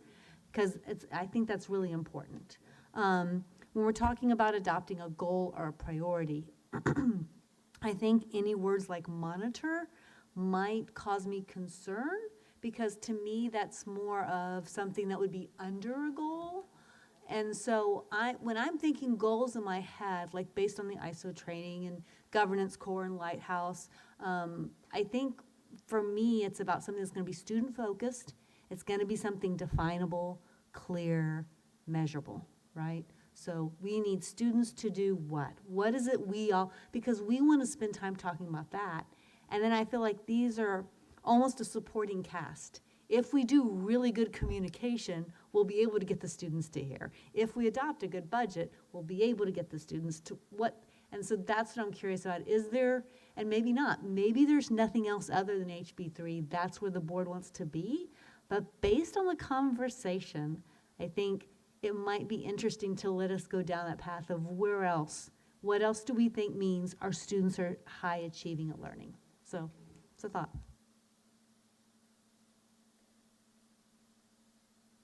I was just gonna kind of echo a little bit what Trish said, but continues to be on my mind with HB3 is like, is there like an HB3 plus? Like, what other places are we looking for to show success or that we're reaching those goals?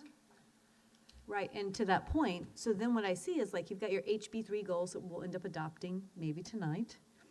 And then you might have one or two others, but they're all gonna look kind of similar in that we have a number of here we are, here's where we wanna go, and here are all the things whoever is sitting in that seat is gonna bring to us to say, here's how we're on track to achieve those things. And we're monitoring. And so then your agenda that Anna talks about, that agenda calendar, is then set where we know we're going to be monitoring this, and if it's not hitting there, we're going to ask why. We're going to say, we said if we did this, would get here, what's going on? So we have accountability and true transparency into the process. And then that can also feed into superintendent evaluation, and we can have full alignment, and my heart will be happy. Well, I just had a thought about the community-based accountability system, the CBAS. Does it play into this in any way? Just listening to what you were discussing just now. I think we put some goals in there that could very well do that. If the board likes that, if we can figure out how to have that conversation.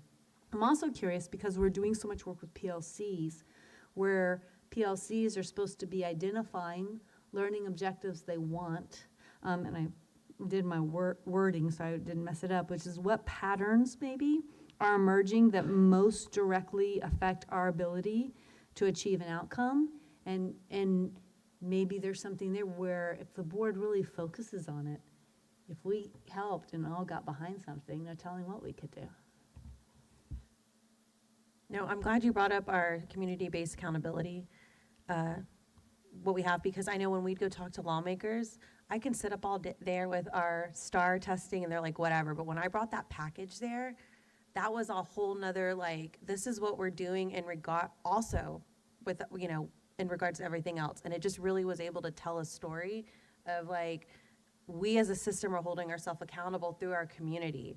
And so I would love to try to figure, I don't want to complicate this because this is what we like to do. We like to throw like 20 goals and be like, good luck. And so I don't know how that looks. I know we're going to have another meeting, but Brenda's team has done a great job with the community-based accountability, our system that we have. I mean, it's gone from night and day. And so I want to figure out how do we respect that work and continue the work, because I feel like a lot of the times we get real excited and we start new processes and we never finish them out. And so I do want to say slide 4, thank y'all, because I feel like this board, we love to talk and we love to learn. I just feel like the circle doesn't close the loop. And so I love that, you know, with the Gibson, the academic audit, seeing this actually close the loop and being, you know, we task an outside, you know, entity to come do this and seeing it play out and play and being able to, you know, fix the system we need. Thank y'all for listening to us. This to me, this helps. I'm just so happy. So thank y'all. I wanted to echo and confirm your thoughts on CBAS. Like that was, so I think when site-based committees really get up and running and your district-wide committee really gets up and running, they're going to be doing that. They're going to say, these are the goals, these are the achievements we want to see. We need facilities that'll do this. This is right. It'll all be aligned. It's just not running as perfectly yet, but we're continuously improving. But I think CBAS kind of it feels to me like it, and I don't know, somebody can help me add words to this, but it feels like CBAS we asked our community, what are your hopes and dreams? This is what our community said they want to see in our kids. And when we adopt it and we put these things in place, I think there is maybe something in there that the board could get behind. I think the challenge we'll have to say is, can we all agree? Can we all get behind? Here's our HB3 ones, and here's our 2 other big ones. And I get it, there'll be progress measure, and those things can go out a few. But can we all get behind it? And then how does that change what the board looks like? Because that means that changes our conversation, because we're all saying, this is what we're going to talk about for the next year, because this is super important to us. Lots of changes, but good changes.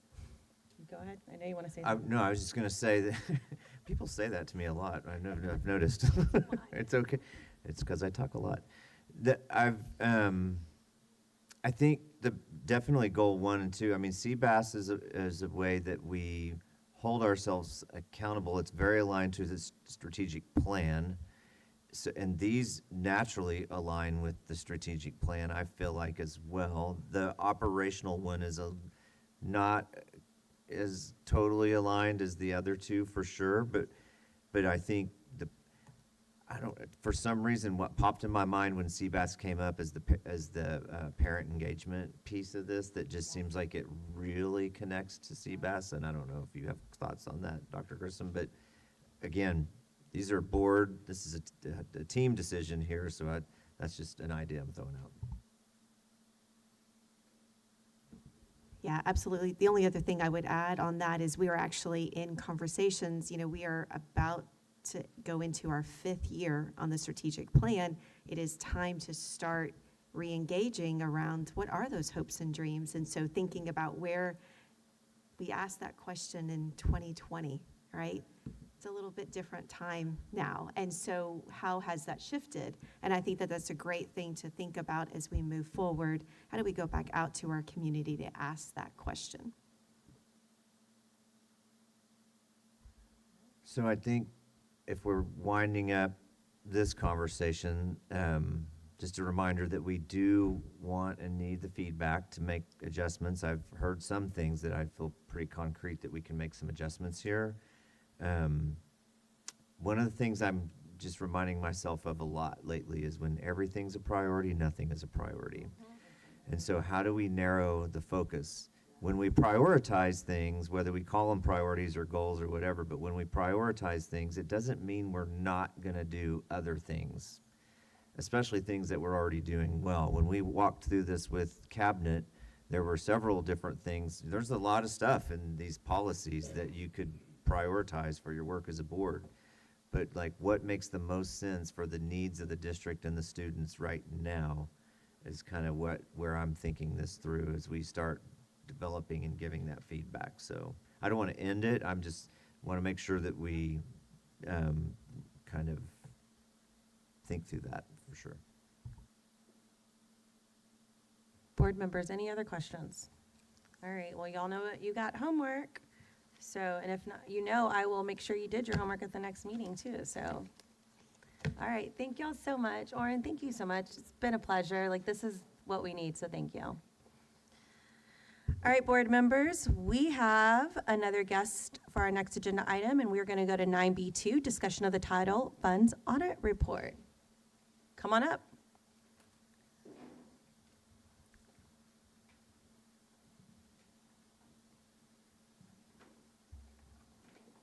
Hello, Mr. Gimson. Hello, Ms. Page. Whenever y'all are ready, take it away, and thanks for waiting.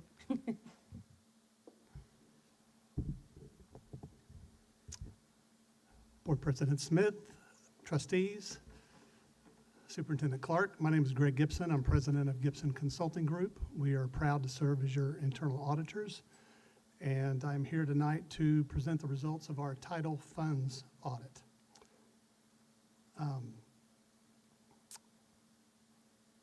First of all, before I start, it warms my heart to hear that our academic program management audit is part of a strategy discussion. I don't expect that of all of our audits, but I know that was a really important audit for this board to pursue, and I'm just grateful that you're able to act on it. So thank you. I want to acknowledge my team. I'm here presenting, but my team did most of the work that was involved with this project. Ken Ingram, Gretchen Stebich, Shannon Johns were all involved. I took Kent's place late in the project as he unfortunately resigned from our firm to do something else. But I wanted to acknowledge their contributions to this work.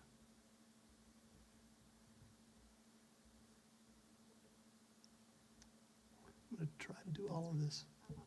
Oh, thank you so much. Also wanted to thank the woman sitting next to me, Paige, and Shannon, who's sitting behind me, I believe, who were our project liaisons for this work. And the project liaisons are so important to our audit work. They help us collect data. They help us schedule the on-site work. They coordinate on the administration's review of the draft report. All of these activities take time away from, either away from, or they have to squeeze it into their other responsibilities, which is usually what happens. So I'm grateful for their efforts in helping make this audit a success.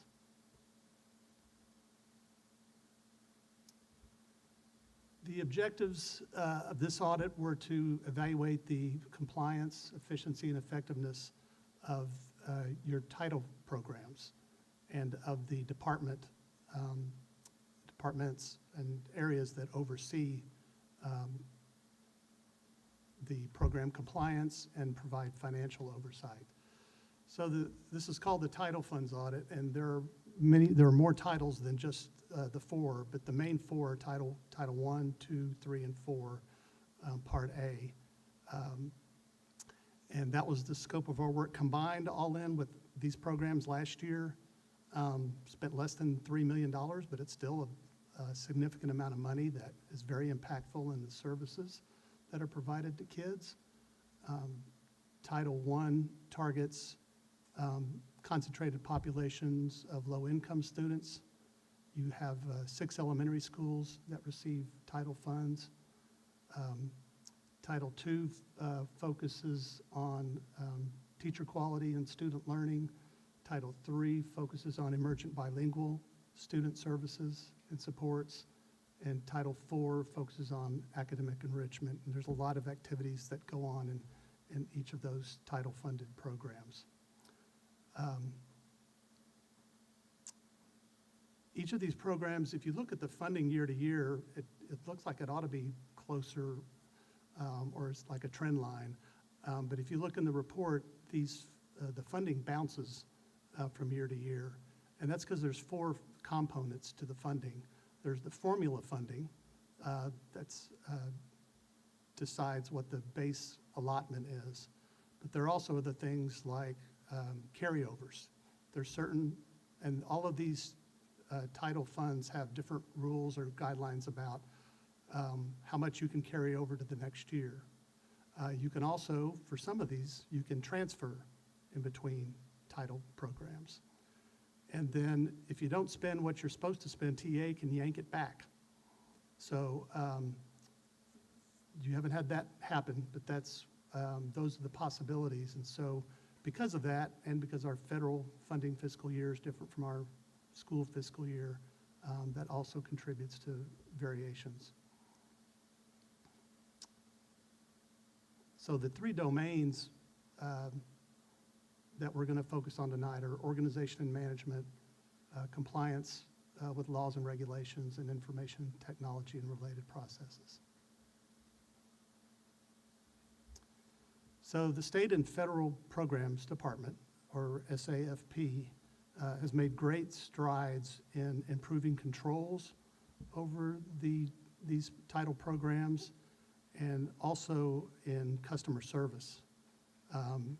We talked to their customers, the people at the campuses that need their help in helping do things the right way. And they universally commented on the responsiveness and the quality of support by these individuals and their groups. So I wanted to acknowledge that. As you can see from this summary, our findings really kind of fell into three themes. One is organizational and accountability. One was the standardization and documentation of processes to ensure compliance, but also to ensure consistent implementation of the requirements across campuses.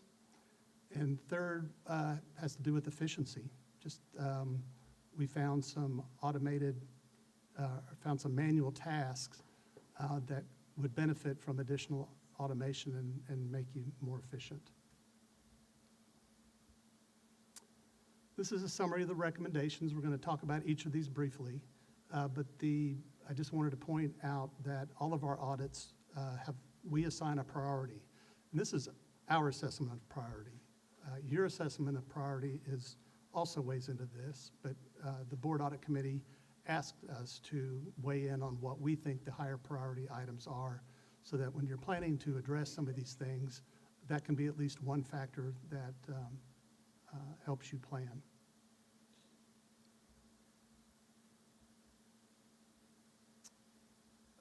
Finding one has to do with the organizational alignment of the different responsibilities for the oversight, compliance, and financial oversight of these programs. So there are two departments. There's the State and Federal Programs Department, and there's the Global Languages and Cultures Department. And the GLC oversees Title III, the SAFP oversees the other title funds. And so that, and we did find some operational differences when we were looking down into how some of these underlying processes work. And so when we see the organizational separation, we think that that often contributes to inconsistencies in how things are done. And so there's another element that I'll cover in the recommendation, but there's also segregation of duties concerns, and that relates to people that are actually involved in delivering the services are also responsible for monitoring, and usually those are better done by separate people. And so that's another element of our finding. So our recommendation was to reorganize the title fund compliance functions. So we recommended moving Title III, which is the emergent bilingual students, under SAFP. And then the second part is to move the entire SAFP under the Chief Financial Officer. And so this is somewhat of a bold recommendation, and this recommendation the administration partially agreed with, and the hesitation was on the Chief Financial Officer alignment. And the reason for the partial disagreement was that our recommendation for these programs may have broader implications for other responsibilities that are now distributed around the campuses that might also be considered for folding under the Chief Financial Officer.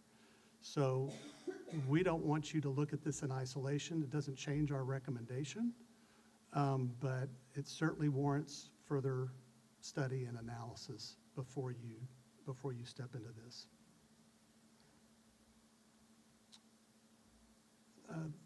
The next finding is the informal processes. We were inconsistent in how we develop our comprehensive needs assessments, or CNA. We're also inconsistent in how we do our budgeting and our budget process, and how we track and we process expenditures. And so we looked at each of these areas. We did audit testing in each of these areas. And you'll see on the list the examples of things where we saw variances across campuses and across programs on how different things that should be more alike vary across, particularly with respect to CNAs. On the budgeting process, we noted that it's more informal than formal, and we need to really have more structured planning sessions. And on the Title III program, we asked for some documentation that wasn't able to be provided. And so these are just things, again, nothing was earth-shattering, but combined, we felt like this would benefit from some standardization and documentation. And so that's what our recommendation does, is to identify these key processes. Let's document them. The documentation will not only help people as a reference, it'll also be a good training material. And then we can also use, there's a plan for learning. It's part of our 806 technologies suite of products that we use in our school system here. And if we can fully utilize that component, the plan for learning, there's also another component we're going to talk about later that also needs to, we need to increase our utilization and consistent use of that. So we just think this process will really provide a lot of benefits and help reduce compliance risks. And management agrees with this recommendation. So don't be intimidated. This is a process map. This is what us consultants and auditors like to do.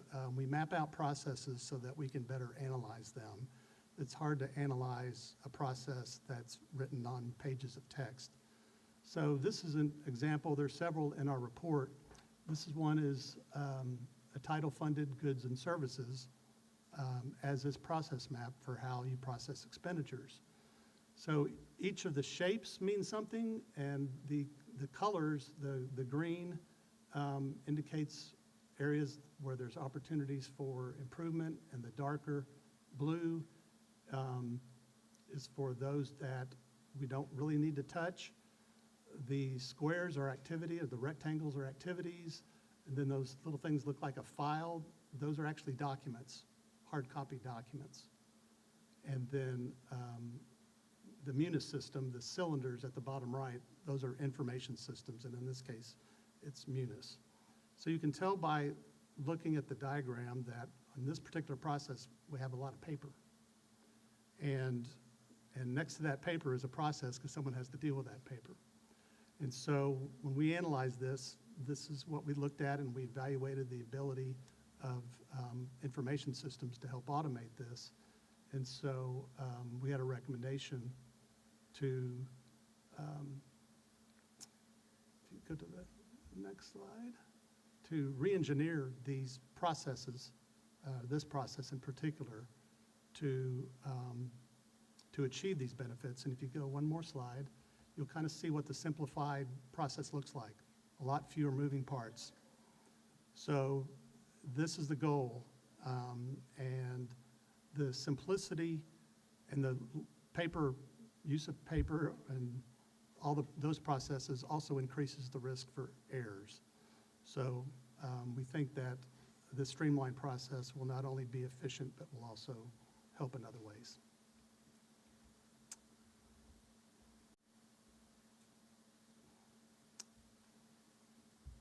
The district has requirements for documentation related to parent, family, and community engagement. And sometimes we have these events where we cover 3 different things at one event, but we have to be really diligent in our documentation or we're not compliant. And so, or we have the risk of not being compliant. And so these events are great events. So we're not commenting on the events, we're commenting on making sure that you have the documentation to meet the compliance requirements to get the money for these events. So the current approach is really not aligned to how we need to do it to sustain ongoing compliance. So, for example, each segment of the event needs its own sign-in sheet and create separate documentation. If it's going to be in one meeting, we have to have separate agenda items that can be clearly identified and separated as meeting these different requirements.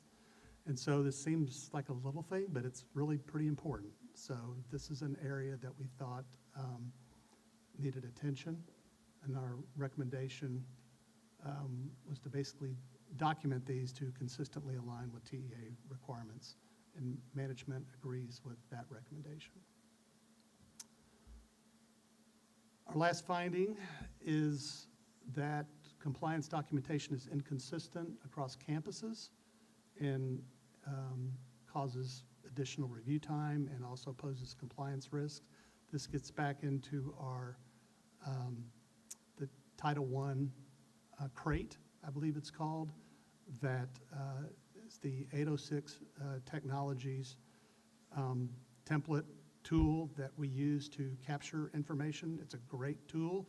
A lot of districts use it, but we gotta do our job to make sure that we provide all the documentation and address all these sub areas in that framework, so that we can further reduce compliance risks and increase the consistency of how we do this across campuses.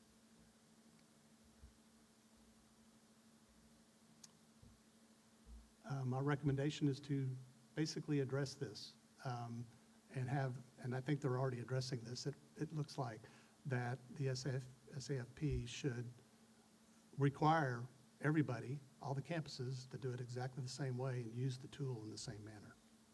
And it looks like they're off and running on that. Let's pause here and see if there are any questions about our work. Board members, do you have any questions?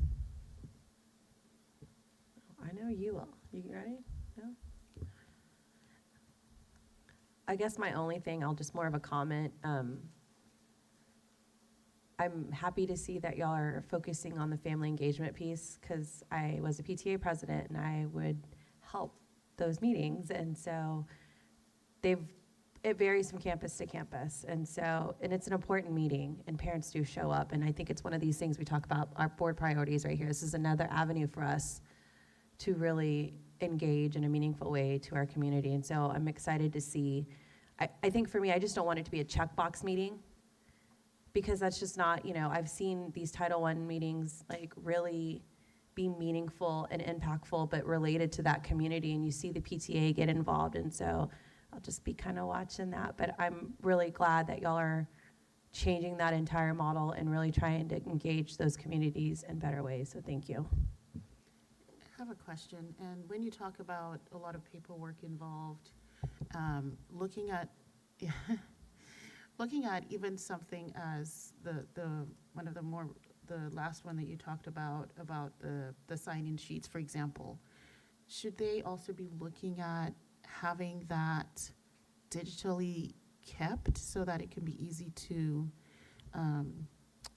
recall for compliance purposes? Is it always going to be digital, or is the goal really to get rid of paper as much as possible?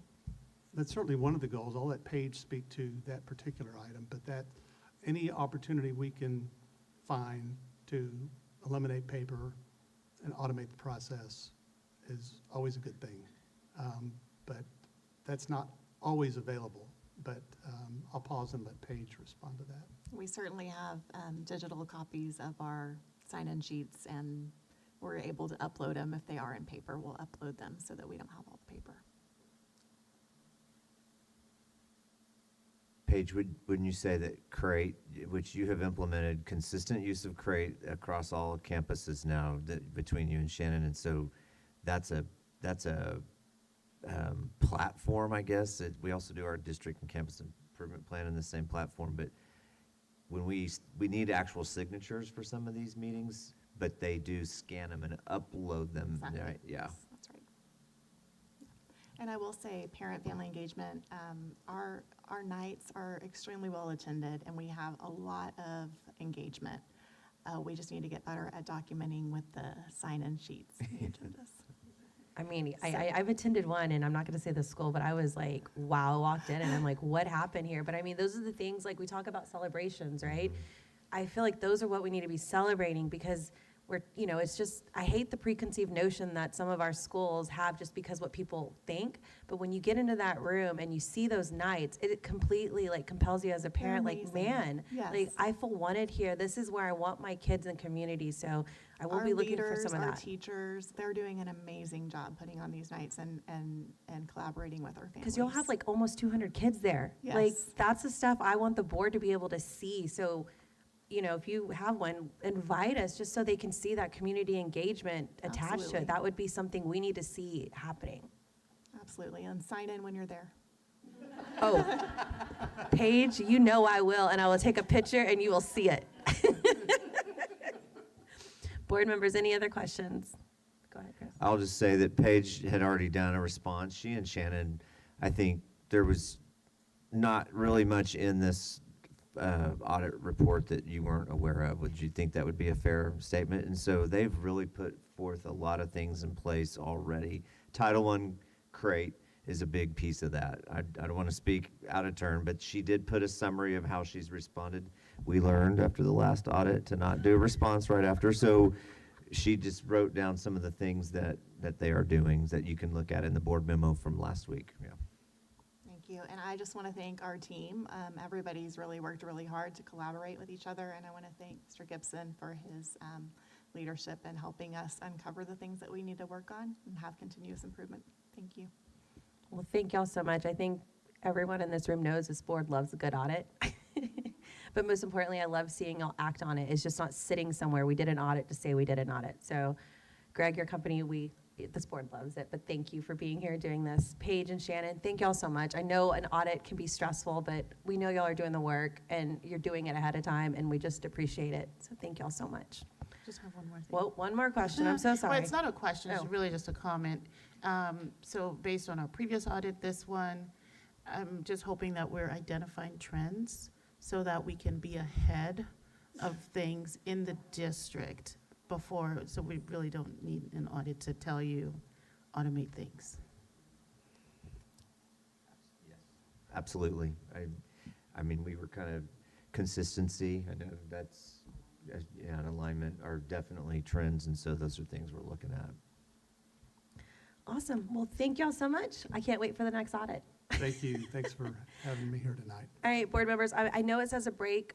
Can we just get through consent and superintendent report? I love y'all. All right, board members, do you have any motions related to consent agenda items? Madam President, I move that we approve the consent agenda as presented. Second? I have a motion for Trish, a second from Laura. All in favor? 5 yeas, motion passes. All right, on to the superintendent's report. Whenever you're ready, Chris. All right. Oh, I see they put the timer on this time. So there's a subtle reminder. Cindy put you up to that, didn't she? I know she did. I know she did it. All right. So I'm going to go fast. All right. So much to celebrate. The Leaf Gala. I don't know where you guys found the Kevin Bacon look-alike right there in the middle, but I swear it looks just like him. But it was a fun night for all, I'm sure. Moving on. We had a lot to celebrate from our winter storm, believe it or not. We had a lot of collaboration with the city of Leander, the city of Cedar Park, and Travis County. They helped us clear off those parking lots and sidewalks that late start morning. Even though the roads were mostly clear, we still had a lot of ice out on there. So we really appreciate those municipalities in helping us. So this was, I love this slide. So these are kids at Running Brushy Middle School. They're doing an affinity of their feedback on the qualities they hope to see in their new principal. Isn't that amazing? So hats off to PJ for making that happen at Running Brushy. Speaking of Kevin Bacon, he showed up again today at Reagan Elementary. I was honored to be there and speak to the students about being adaptable, resilient, and reflective. You can see that we had, I forgot the name, the dance team from Vista Ridge there as well. They definitely showed me up. They were more engaging than I was. But it was a great time. The students were well behaved, and I was so glad to be there. So this is mid-year data time. Some of you were at our last leadership or one of our leadership. I don't know. You were there and you saw some principals doing data analysis. Our campuses are also going through this. So this is a 5th grade team at Camacho, looking at mid-year MAP and AMIRA data and how it will show us kind of, I use the word projection lightly because we don't see that this projects a student to pass STAR and we're like, yep, we're done. But it does give us a kind of a window into what things might look like right at this moment. It informs us on how we might respond throughout the remainder of the spring semester. So a lot of schools taking deep dives at data as part of that PLC process. So we have a short video that delves into the PLC process. How do I start this? Do you start it? Just put the next button? Okay.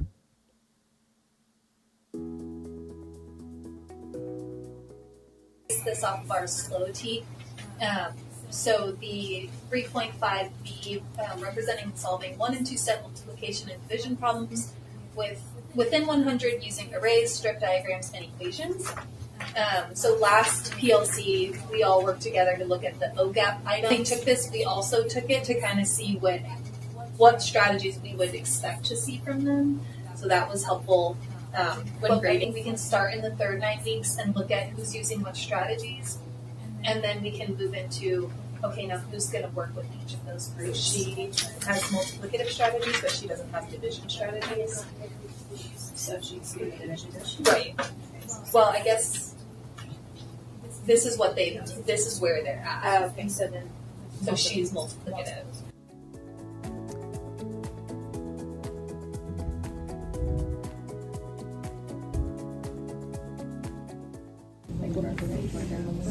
Yeah, he still struggles with identifying division. You can see they're actually looking at student work as they're, so it's Well, not she's large counting by numbers. ones here, really, because she's not doing 8, 6, 9, 12. Yeah. So early. Well, no, I think you're right. Yeah. And then you're right, she did it here with that, with the stars. So, yeah, I think that's, and she did well. I mean, what did y'all notice? Lots of early transitional, which is what we just taught in class, so it's exciting to see that they're using the strategies that we're teaching. Yeah, I'll take that in the morning group block. I'll take the early additive group. It's kind of big. I don't know if we want to split it in half. Do you want to? I think we should probably put those into 2 groups. Maybe we can just try it how they're grouped, and then you guys can discuss like, hey, this didn't work, you know, day to day. Really, the coaching is what it comes down to coach them into those more efficient strategies and the more fluent strategies. I was thinking workplaces. There's lots of different ways you can differentiate. I do have something that we could use for that. It would take 3 minutes a day if we decide to do Bridges that. Intervention has good things I can link. Also, the Math Back Fluency book.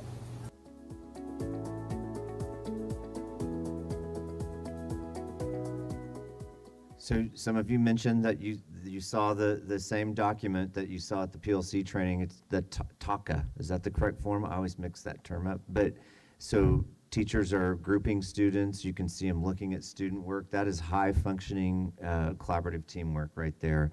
Getting granular student by student of how they're performing, analyzing what they actually did when they were taking the assessment, and so that informs the way they then group and respond to that from an instructional standpoint. So I tell you, if we had every PLC in our district performing at this deep level, we would see amazing results, and everybody's on that journey. You know, we're all doing well, but all move in that direction. All right, I gotta move on. I see that timer ticking. So here is another example from Heisel Elementary, where we have a new assessment called AMIRA this year. There's been some frustration. I live with the first grade teacher. I hear a little bit about that frustration from time to time because teachers don't always see alignment between what AMIRA says and what their running record data, the things that they're monitoring when they're reading with students, shows them. But Nikki Prindle, the principal at Heisel, had them compare their running record data with AMIRA data and get really granular. What did this mean? Where are we seeing alignment and where are we not? The misalignment, I would say, wasn't quite as bad as it possibly seemed. I don't want to misrepresent, but It also enabled them to look at 2 data points together and make action. So she had a process, and I'll show you this next, where they may see the action steps. So sometimes when you're doing data analysis with teachers, it's very common for them to get caught up in the process of why kids are performing the way they are or where they are and all the reasons, and they missed this many days of school, and then they often run out of time before they get to what are we going to do about it. So you have to be intentional as the leader, and Nikki Prindle was very, very sharp principle. Set up a process where teachers could definitely spend most of their time developing those action steps, which is a brilliant approach.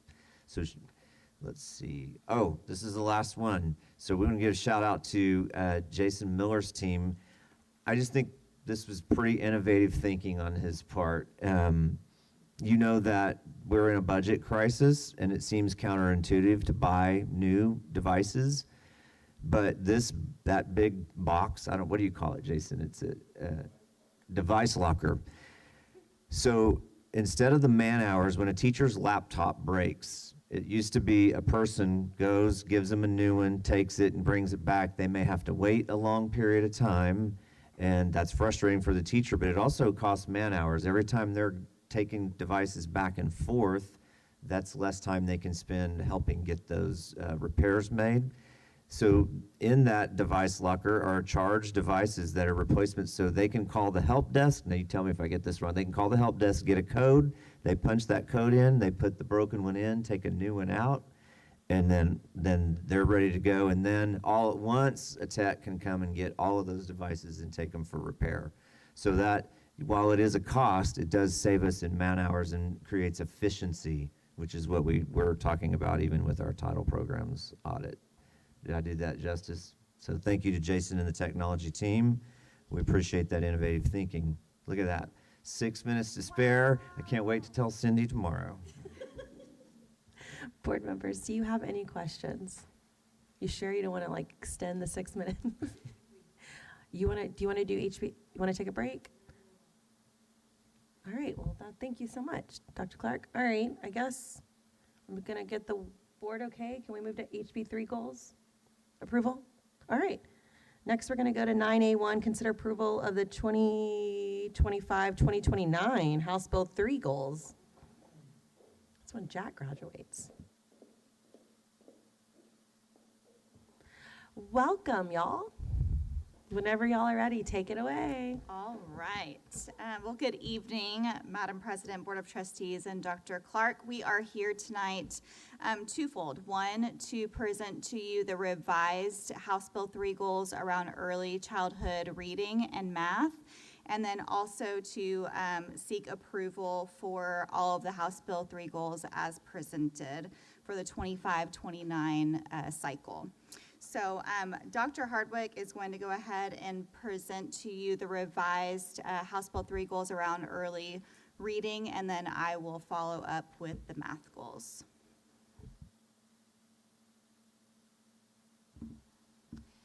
So these are the overall goals for all of the third grade. Based off of what we did last time, I was able to work with Emily and really go back and look at what would move the needle on this and what would actually get us in our student groups to these goals. Because remember, this is we're at 64% meets and going to 74% meets. And the recommendation from the state is to have 90% at approaches, 60% at meets, and 30% at masters. And so we left this goal where it is, but we really focused in on our student groups. And so here are some of our demographic student groups, and this is as we presented it last time. You'll see that we really took the approach of the 10%, but when we went back and looked at it, Emily and we noticed that actually this would not get us to our 74%. So thank you for having us go back and reevaluate that, because that would have put a higher push on some of our higher performing students to continue to perform. So we have updated goals. You'll notice the most significant change is in our Hispanic group and also in our African American group. And so we wanted to look at how do we get them to that 60%. And so it's a minor change for the Hispanic group, but you do see a 15% increase over the next 5 years for our African American students. And this is our presented goals for our emergent bilinguals, special education, and economically disadvantaged. This is where we have quite ambitious goals that we are updating and bringing. So we kept with that 60%. If a group was at 35% up to 60, we wanted to push them to the 60%. So you see that with the economically disadvantaged. With the special education, if you were less than 35%, we did a 20% increase over the next 5 years. So that's 4% per year. And so that you really see it in this graphic, how that closes the gaps, especially with our economically disadvantaged students.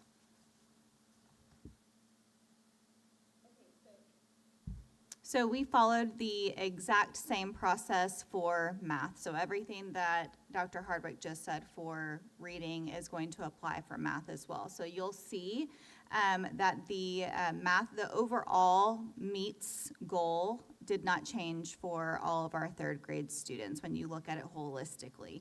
So you'll see that we started at 52% ending spring 2025, and our goal is 62%, which is that 10% increase for math ending in 2030. So the next slide here are the goals that we presented to you at the last board meeting around our different student groups. So you'll see here that at the last board meeting, y'all challenged us to look a little bit deeper at how we could be more aggressive at closing these gaps. And so we were definitely purposeful in looking at this and making sure that we were holding each and every student group to a high expectation, so that way they would have the best possible opportunity to reach as close to that 60% as possible. So these are the updated goals, and you can see how those gaps have closed. You'll notice that I'm sorry, let me get back to my point here. So you'll notice that our Asian student group started at 78%, and we are still going to stick with that 80% because that is well above the 60% threshold. Whenever you look at our two or more races, they started at 49%, and so they will have an increase now to 60% by that 2030 deadline.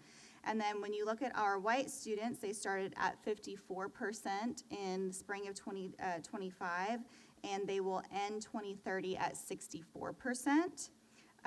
Our Hispanic student group will start at 34%, and we will move to 54%.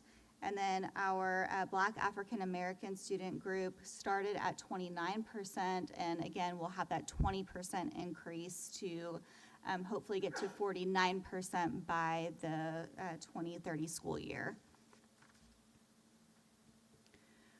So again, now we're looking at our special education, emergent bilingual, and economically disadvantaged student groups. And so these were the goals that were presented to you last board meeting. You can see there was a pretty significant gap there. These are the updated goals. So while there is still a gap, the gap has dramatically decreased with this, with the updated goals.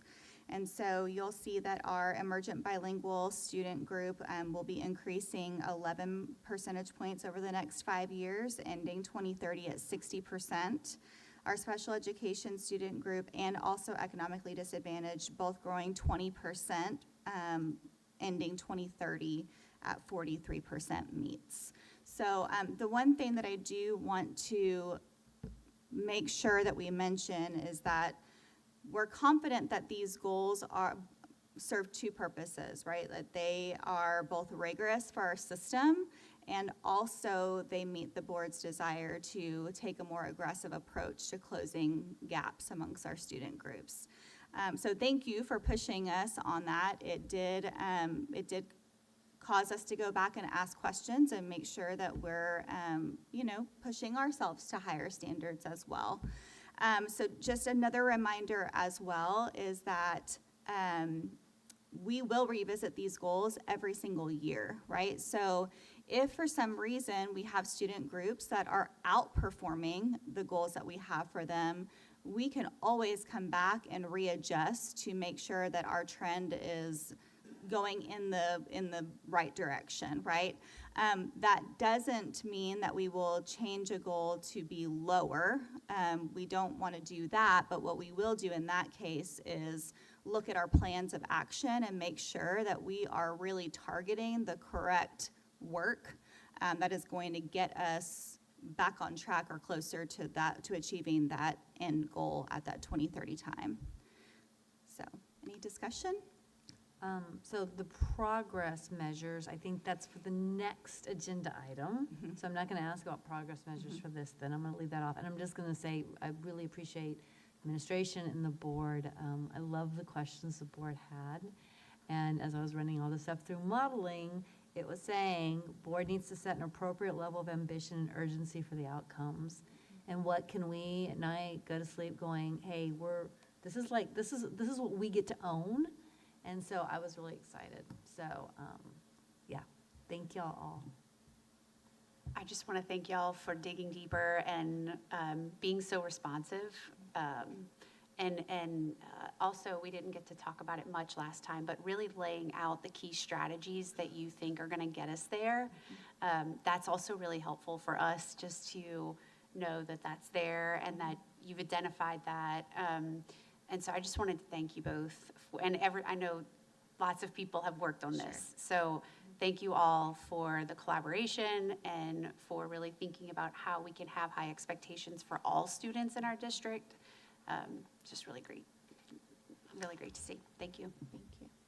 So, yeah, thanks for making that adjustment. I appreciate seeing that gap close a bit more, well, make some progress towards closing as far as goals are concerned.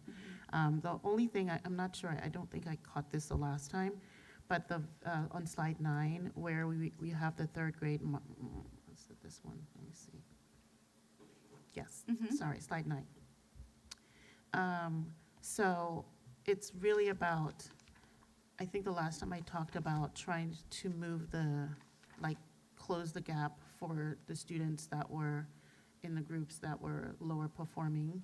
I'm also looking at the higher performing, and we don't want to forget them either. Right. And so I think the goal for them, yes, you have it at 79 or 78 for 2 consecutive years, 79 Correct. 2 consecutive, and 80 for 2 consecutive. But I think we can also look at some point, maybe revisiting in a year, trying to make sure that we're still paying attention to the high performers. Absolutely. And make sure that we're pushing them to achieve even more. And then that would push our lower one, and okay, we need to close that gap, so you all move forward as well. Yeah. Shade, that is in my addition to the House Bill 3 is how are we thinking about our advanced learners and their growth as well? So thank you for bringing that up. Yes, thank you. And then can we later just get in a Friday memo, that comparison of what did we set last time and how did we do? And then just like a little side-by-side to this, right? Y'all can put it like the HB3 lingo. We wanted to see this, progress by this many. And if that's it, I'm going to go ahead and make a motion. Okay. I move that the Board of Trustees approve Leander ISD's updated House Bill 3 HB3 goals as presented. Second. A motion from Trish, a second from Laura. Any discussion, board members? No? All right, all in favor? 5 yeses. Motion passes. Thank you all so much. Seriously, thank you. I feel validated and heard, so thank you. All right, board members, we have some heavy agenda topics coming up, so we're going to take a 13-minute break, and I hope y'all are back in 13 minutes, or at least 4 of y'all are back.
It is 9:58 p.m. and the board has returned from our break. Board members, now we will move to 5A, 2024-2025 District Annual Report of the Texas Academic Performance Report, TAPER, public hearing.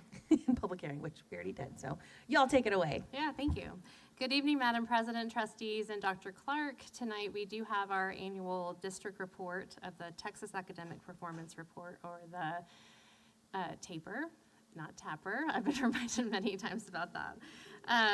My name is Dr. Amy Sharp, and I am the Director of Learning Impact, and I get the pleasure of working with Mrs. Emily Gray, who's our Senior Coordinator of K-12 Measures. And tonight, we'll have the opportunity to share that report with you. The purpose of this presentation is to fulfill the requirements of the Texas Education Code 39.306.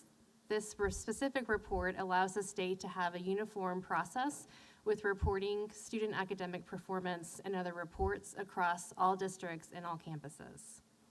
This report has 8 sections that we will review tonight. They're required for us to share, as the guidance indicates on the very bottom. We're going to take all of the 8 parts of this report and make sure that we're pulling out specific parts that you as a board have told us that you would like more information on to help support growing your knowledge of kind of where we are as a district with this report. So, when looking at our first section with the TAPER report, this report is mandated, again, for annual performance. This is on the year 2024 to 25, because that is the most recent report that we do have. It is called the TAPER PDF because it is provided from the state as a PDF for the district as well as for each campus. And this is something that's posted on our district website as well as the TEA website. As you can see, this report has 34 pages to help support the readability. We marked where the different sections were to help support the public as well as you as a board with knowing where those pieces are. We're going to look at specific parts, and our first part we're going to dive deep into is the district accountability rating and special education determination status. So here is a snippet of the TAPER cover page of our district report. This information's not new. We've talked about this before. But the accountability rating is usually with an A, B, C, D, or an F. Our district is accountability score of a B for 2024 or 2025. For special education determination statuses, it meets requirements, needs assistance, needs intervention, or needs supplemental intervention. Our district was at meets requirements. That part is only, the special education determination status is only given for the district. That will not be something that each campus will have. It'll just be something for our district. And again, we did have meets requirements.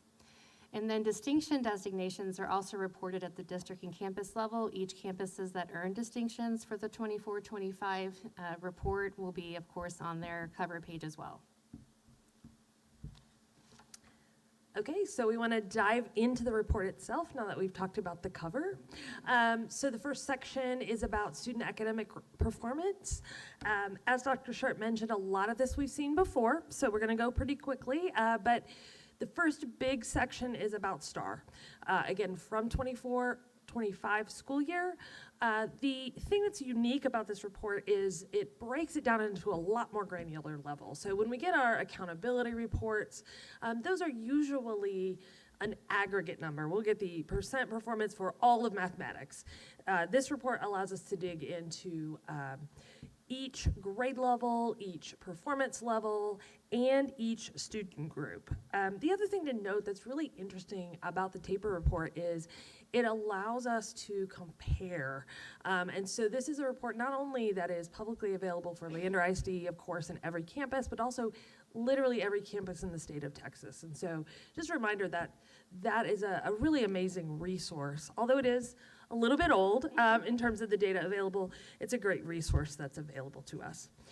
A word about how to read this report. So most of pages 3 through 9 look something like this. The way the report is structured, across the top are the different student groups that are being reported. I want to note, because honestly, I always make this mistake every time I look at the report. The first column, you would naturally think, I'm in the Leander report, the first column is going to be Leander data, but it's not. It's the state first, and then the region. So region 13 is the region of the 20 in the state that we are located in. And then you have the district. It is bold. And then it doesn't label it, but everything after that is Leander ISD data for each of those student groups. But if you want context, again, there is actually a statewide PDF. So if you want to know how did the African American student group do in Texas, that data is also available in a separate report. So the student groups are across the top, and then again, that district column is the one that's where you should start. And then whatever metric is being measured, there are numerous in the report, is what's down the side. The one other thing I do want to point out here as we're talking about STAR, everything is really close to the same but not identical. One thing that's important to note about the TAPER report is this is the data from the accountability subset of students. So this is only students who took the STAR test in our schools and were at that same school in the fall of that year. There are some other data sources that will have every student that tests on a campus, but this is just that subset. So just again, we've looked a lot at STAR data, but just some summarizing we can do that's a little harder in other formats. I didn't point it out, but every line has last year's data and this year's. You get this really easy year-over-year comparison. And so we've just done some comparison to state and region and some year-over-year comparisons. So the way you read this, anything that's a blue box is 3% or more. It's like a good for us. A yellow box is sort of a decrease of 3% or more, and then an unshaded box is basically flat. So you can see in reading language arts, for example, that left-hand box, Leander ISD is way outperforming the state and region. Those are the approaches level. But then you can see year over year, our system is extremely stable. And so year over year, we have a few decreases in the approaches area, but pretty much stability, and then some increases in meets and masters. And you can read the same data there for each of the different content areas. One thing I do want to keep in mind, though, when you do those year-over-year comparisons, those are not the same kids, right? So it's third grade last year to third grade this year. Another piece of data we get here that isn't really presented in this way anywhere else is the percent of students on STAR that demonstrate a year or more of growth. And so we just want to point out that Leander ISD pretty much outperforms the state and region in nearly every grade level of the percent of our students who are demonstrating that year of growth in terms of their score increase from one year to the next. And again, I want to just remind you all the student group data for this. So I'm here reporting just Leander ISD, but if you go to page 12, you can see literally just a table of every number you could possibly want to see. So we're still in the same report, section 1, with now we're going to go into the student, staff, and program information of that report. On pages 29 through 34, you'll see student information broken into enrollment by grade level, ethnicity, student groups, and then staff information going through staff salary, teacher turnover rate information, and then of course program evaluation and looking at student enrollment by program, and then of course teachers by program or population served. We pulled out, because again, there were some board meetings where you wanted to sort of see how things were over some time. And so on the column that's gray, you'll notice in 2022 to 23, those are our numbers for those specific race and ethnicities groups. And then in 2023, and then it kind of goes all the way around, we have estimated for this year based on the enrollment we have right now. It's estimated because that goes to the state, obviously for us to get that report later, but this is what we're reporting for right now. Also on page 29, you'll see the different student groups. Again, you all have asked before at our previous board meeting what that looks like for our district. And so same, from the gray all the way to our estimated, what our progressions have been so far in our district. I have can I ask a question really quick? Sure. I love that y'all put the pages on there because I went immediately there. So on page 29, right, it's, the other student cohorts. I'm just curious because y'all have special education on here. Under there, it has students with dyslexia. I noticed they sectioned those out. So is those also included in the special education or the students with because of the new law? They put them separate here on the report, which I'm like, why? So I'm just wondering. Yeah, so the 24-25 year was a bit of a transition for dyslexia, right? So it was still reported as a separate group. So in this data, it would be some in both. And then when we get to the current school year data, they would all be included in special ed. Yes, it is. So looking at our staff summary on pages 32 through 34, you've also been wondering where our staffing really falls in comparison to the state.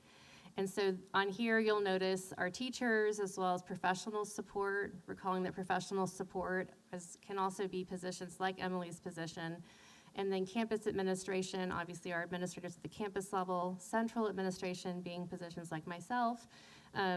Compared to the state, central admin, we're still at 0.6 versus the state at 1.2, and then educational aides, auxiliary staff, and where that flows from there.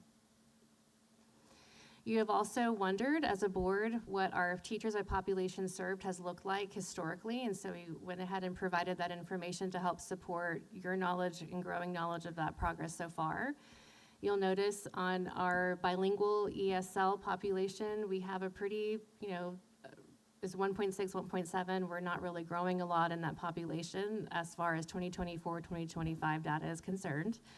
Our career and technical education still remains relatively flat, but did grow a little. Compensatory education is based on needs, same with gifted and talented education as well as special education. The board has said, I think our population for SPED is growing, and we are giving teachers, of course, by need for that population, and that would show that as well. All right, the next section, still in part one, but part one's the longest. College career military readiness, again, something we've already talked about, but we get a really nice breakdown into a lot of detail here. So there's a lot of words here, but these are all the different pieces. So not only the factors that go into CCMR for state accountability, but also some additional post-secondary indicators like information about institutes of higher education, some just general information about SAT and ACT, et cetera. Always, I feel like I say this every year, this is our way back time machine. So graduates are a whole nother year older than everything else. So the most recent graduation data here is gonna be from the class of 2024. Those are students who are currently college sophomores. So just keep that in mind. What we see on page 24 is an incredibly stable system. So we have, in 2024, we graduated 86% of our students demonstrating college, career, or military readiness, which was the same as the class before. But when we dig in a little deeper, so there are multiple ways of reaching that overall big umbrella, and they're divided into two groups, college ready and career or military ready. Our college ready graduates, that definition changed very slightly between 22 and 23, so that's what that asterisk is telling you. But it was the same, the last 2 years it's been the same. Ways that kids can get there, so SAT, ACT, or the TSI assessment, getting a 3 on an AP exam or a 4 on an IB exam, earning dual credit. You can see that one had dropped a little last year. We worried about that a little bit, but it was back up for the class of 24. And then students in special education that graduate with an advanced diploma.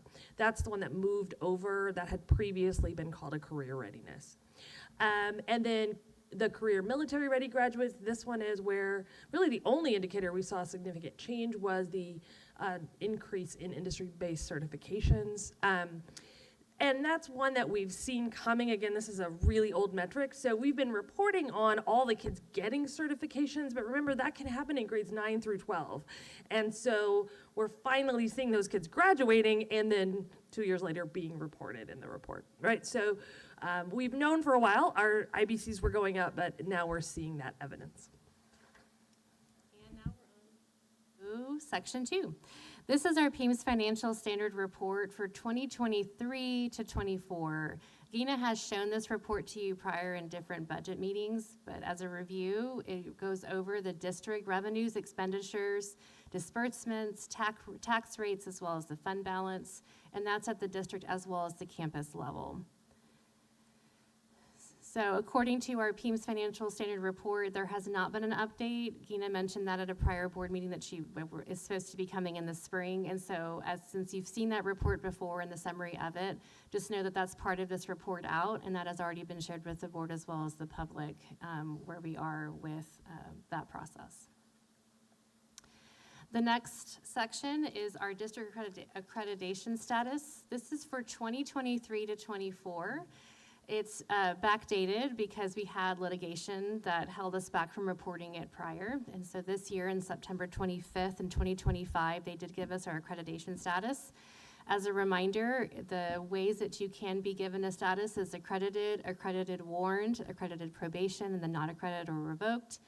And then, of course, TEA also considers, when it comes to an accreditation status, the academic accountability ratings, financial accountability ratings, data integrity, and then program area deficiencies that may have been identified through RDA. As we've told the board before, our district's 23-24 accreditation status is accredited. And again, it was delayed in coming to us because of litigation around the accountability ratings in our state. Our next section for 4 is our campus improvement plans. These are plans that you obviously view at the beginning of each year and approve and preview. They're updated regularly. It includes data reported from this TAPR report to make sure that campuses have that information. You are aware where those links are, and it's for the public. They're also linked there as well on our district website. So our next section is our report on violent or criminal incidences on campuses. So this is in response to a requirement that the state says on Texas Education Code Section 39.306 that we are required to publish as part of our annual report our specific reports with violent or criminal incidences that occur at each campus. So there's 3 parts to this report. The first one is just really talking through that rate and number of violent or criminal acts. And these are high situations or codes, meaning it's regarding codes for murder, sexual assault, pretty high felonies, aggravated robbery, all kinds of things in that scope or reference that we'll get to report what our incidences were, if any. We shared last year our descriptions of what our school violence prevention and intervention policies are, and it's linked there as well. We have not changed those policies because we've had really good responses with our threat assessments and our procedures around that. And then last, findings from our evaluations, if any, conducted. We don't have any to report, and so that would be nothing for us to talk through there, but it is something, should we ever have it, that we should report during this meeting. Our district's number, rate, and type of violent and criminal incidences, to the extent, of course, permitted under FERPA, is 0. Again, we know that we have student misconduct, and those are minor infractions that we, of course, document locally at a campus level in our discretionary codes. This reporting is specific to high incidences regarding pretty big identifiers and also codes within our violent or criminal incidences. We don't have any to report. Okay, another report that we get from, this one comes from the Texas Higher Education Coordinating Board. And this is related to student grade point averages after they leave us when they attend institutes of higher education in Texas. And so this is, now we're talking about college juniors, the class of 2023, and then how they ended up doing, what GPAs they earned during their first year in college. So the report is linked here. It's long. Leander ISD is found on page 579, but we put a little screenshot here so you can see. And so you can see it breaks down, for example, graduates from Cedar Park High School, how many attended a four-year public university, and then what their first year GPA ranges were. Again, the one thing I really want to point out here is that this is for Texas public universities. I looked, our most recent graduating class we had data for, about 16% of our graduates end up attending a university outside the state of Texas. And so while this information is very interesting, and we certainly, as required, are going to include it in this report, we do want you to know that there are some kids that definitely attend college that are not captured within this data because they're attending an out-of-state or private university. Okay, again on tonight's bingo card is House Bill 3. You didn't know it was going to be in every presentation tonight. An update on House Bill 3 is the 7th part of the requirement of the district annual report. You've heard a lot of updates on House Bill 3, but hopefully this addresses a question that one of our trustees had earlier, which is a little bit of a look back. So this is looking back when we actually set these goals based on data from 2019, and then got a little off track in the middle there, and then the goal progress started being tracked again in 2021. But you can see here what this is for third grade reading. We got a couple more slides, but just how to read this. You can see our goals that we had set based on pre-COVID baselines were 58, 60, 62, et cetera, for meets grade level in third grade reading. And then you can see right below that what our actual percent meets was for each of those years. And so that's where those goals were. And then based on the presentation you saw earlier, where the goal, when at the time we wrote this presentation, those were proposed goals for, that's the 1 year, the first year of that 5-year goal y'all just approved. On the right-hand side here, still talking about third grade reading, but what we're looking at here are the actual performance over that 5-year period for each student group that had performed below. We just had previously set the goal at 60. The groups that were above it at baseline were the white student group, the goal was 65 long-term, and then the Asian student group, that goal was 80% long-term. So again, you can see the actual performance, the proposed goals, and then again, we had not yet received the finalized goals you approved half an hour ago, and so those are the ones that are in red there. Can you just clarify for me those numbers, though? Because Absolutely. it'll help as we go on with the conversation and move us along quickly. It says for our black students, our goal was 60%, and we achieved 30%. Am I reading that correctly? So our goal for 24-25 was 60%, and the performance in 24-25 was 45%. Thank you for that clarification. So in 2019, we set a 5-year goal, which then we had the 2020 didn't count toward those 5 years. We set a 5-year goal of by 25, we're going to get to 60%. That was the goal. And then the performance ended up being was 45%, which was a 15% improvement from the performance in 2021, but still did not meet that 60% goal. Does that clarify that? It does. I guess here's where I'm wondering. I'm getting a little stuck, I think. And so let's not get into the weeds, but it seems like then I thought we were doing ambitious goals, but it was ambitious based on what was presented to us. Feels like we just adopted the same goals we originally adopted in 2019 then. To some extent, I think the recommendation that had been made previously was starting from 45, we're going to say our goal is plus 20, or excuse me, I don't have those goals in front of me. I'm sorry, I'm not going to quote them, but the process continues, right? As I understand it, the purpose of those House Bill 3 goals is to be that ongoing conversation, right? We're going to keep setting our goals.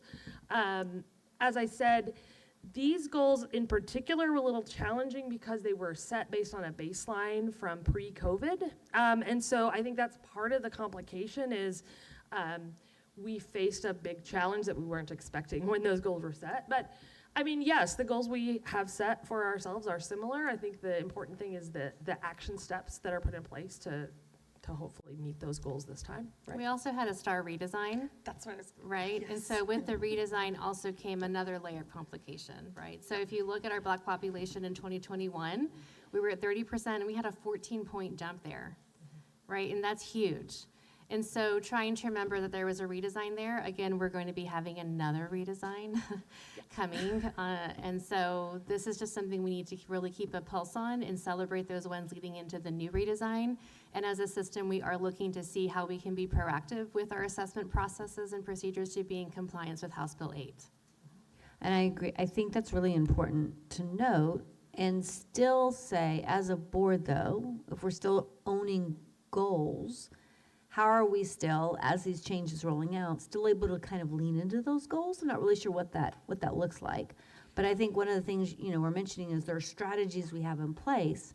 But for the board, we don't own strategies, like y'all own strategies, right? But what we do is monitoring.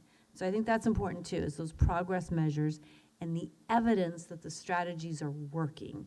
And so still, we're putting some things in place, so I'm hopeful. And I'm glad you mentioned that, Trish, because when we were looking at the House Bill 3 goals again as a team, Emily and I were talking about how can we support the board with those measures. Since we're revisiting assessments in general and trying to see if district assessments are supposed to go away in 2 years, what are some things we can do to help support PLCs to ensure that we're getting good data to show that? And then more importantly, what district report and campus report can we show you all as a board to know our progress on those goals? And that's really the big question that she and I are working on alongside Brenda to really figure out how can we report that with our campus leaders to be able to give you data that'll show that progress monitoring. And right now we don't have an answer because we're still trying to garner that understanding as a system, as well as like what is the best next move. And that's really the question we're sitting with in the spring semester to help support what's coming, 2 years down. I think the way we use the goals could significantly change when we set these priorities as a board of that'll drive work in a different way than I think it has in the past. I think, honestly, when this all started in 2020, I wasn't in this district, but it was such a new concept. We were like, how do you do? I don't know. And then it just became a report out every year, as opposed to now we're talking about, we're setting these goals, but we're going to follow up with these leading measures that align what Amy was just saying along the way. So it's that more consistent accountability. And if you think of accountability as a way to communicate excellence, then we're constantly monitoring our performance or progress towards that performance level. And then the next two slides are the additional content areas for House Bill 3. So we've got third grade math. Same story here. And Dr. Sharp, thank you so much for reminding me about the STAR redesign, which is a really important part of the complexity added to this system. But you can see here again the goals that we had set pre-COVID, and then where we were in our progress toward those goals. Again, while we saw improvement over that 5-year period, it did not meet the overall goal we had previously set. And then again, you can see where we were for each of those student groups, as well as our goal that has been adopted by the board for the following year. And looking at that too for math, sorry, I just want to point it out. Notice how on 2020 to 2021, our Black population, we had a stagnant number of 19%. And so regardless of a STAR redesign and everything too, we did see a need to work harder on that. And with the STAR redesign, then we saw some gains, and then we flatlined again, right? And so as a system, we are looking to see how we can support that math growth. It's also a general statewide, as a content area that the state's working on too. That's why we have our math academies and everything progressing from there. And so we are monitoring those populations really clearly to make sure we do meet those goals, because our goal for our Asian population was 88%, and we're looking at 78, right? So trying to make sure we're also pressing the rigor and then also closing the gap at the same time as a system. And I appreciate too, what we're seeing is our staff doing such an intense level of looking at this data and really seeing what supports need to happen. And we are seeing evidence of that, right? We are seeing some things. But my question will continue to be like, okay, so when you look at that data, then what is it telling us about like system level barriers that need our attention at a governance level? Because so often administration will come and tell us what they're doing, which I love and I appreciate. That's that monitoring thing. But as boards, you don't need us to tell you, oh, that's great, and can you do this too, or can you add that piece? Because we don't have that degree. It's really like, what are the barriers that we can focus on as a board? I think a big one is the support with this selection of a data platform that we're getting quite a ways through that process. Data access in a format to monitor by student group is a real challenge in our system right now. We have a small team that is compiling all that and disaggregating it, but when we have a system that can do it and make it available on a more digestible way for teachers that are doing the work, I think that will help. Now, the system, we can purchase the best system in the world, but if we don't roll it out and guide how it should be used and expect it to be used in a very specific way, we need to draw some really clear expectations around all that. But we got to have the system to do that as well. So I think that's a huge thing that the board is allowing us to pursue that'll help with this. And then we move on to the college career military readiness progress. Again, the goals are presented there as well as the actual piece. And our final portion of the district annual report is a reminder that, boy, are there a lot of acronyms in this. And I will tell you, this is, I don't know, maybe my 5th time presenting about the Texas Academic Performance Report. And because another district reached out to ask us a question, there is a data calculation that I learned about this year that I had not ever understood before. So there's a wealth of things to figure out in this report, let me tell you. And so there is a glossary, which is really important. And so you have the link to that there. And for the first time this year, that glossary is also offered in Spanish. So that concludes our 8 sections of this annual report. If there are any questions around that, or needing of access to it, the district's report is going to be posted again within 2 weeks of this presentation, and then of course communicated in English and Spanish through Parent Square will be the formal announcement to the public. Paper copies are also available at district offices and campuses at request, and then if anyone has any questions about that, they're more than welcome to contact me. I just have a question about that. So when it's sent out through Parent Square, does each campus send out their own taper as well? I haven't paid attention to that. In the communication, typically we'll put a link to where that they can see the report just in one communication, because if it's too much communication, the feedback can technically be I'm getting too much information, so we put it all in one spot, and it's pushed out through SCR. Go to the next slide. I just wanted to say really quickly that I know we've identified, we're thinking a lot about the continuous improvement piece, but there's some real wins in this too. And so, you know, one thing that I was really excited to see was the certifications kids. And I think pointing out, I really appreciated that you pointed out that that was kind of a lagging indicator, that those changes were made, but it took years to see it show up in the data. And so that's a helpful reminder for us, like as we're hearing administration continue to make adaptations to what we're doing, that it might take a little bit of time for things to show up in the data. So acknowledging the wins and helping us remember to be patient. So thank you. Having completed the public hearing of the taper report, the board will now proceed to discussion. Board members, do you have any questions or comments?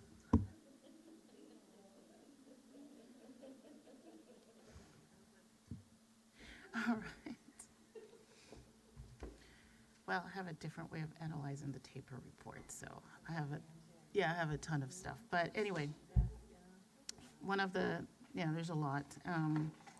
One of the first areas that I tend to go to, and it's probably not going to be a surprise to anybody here, is 7th grade math, which is the on-level students.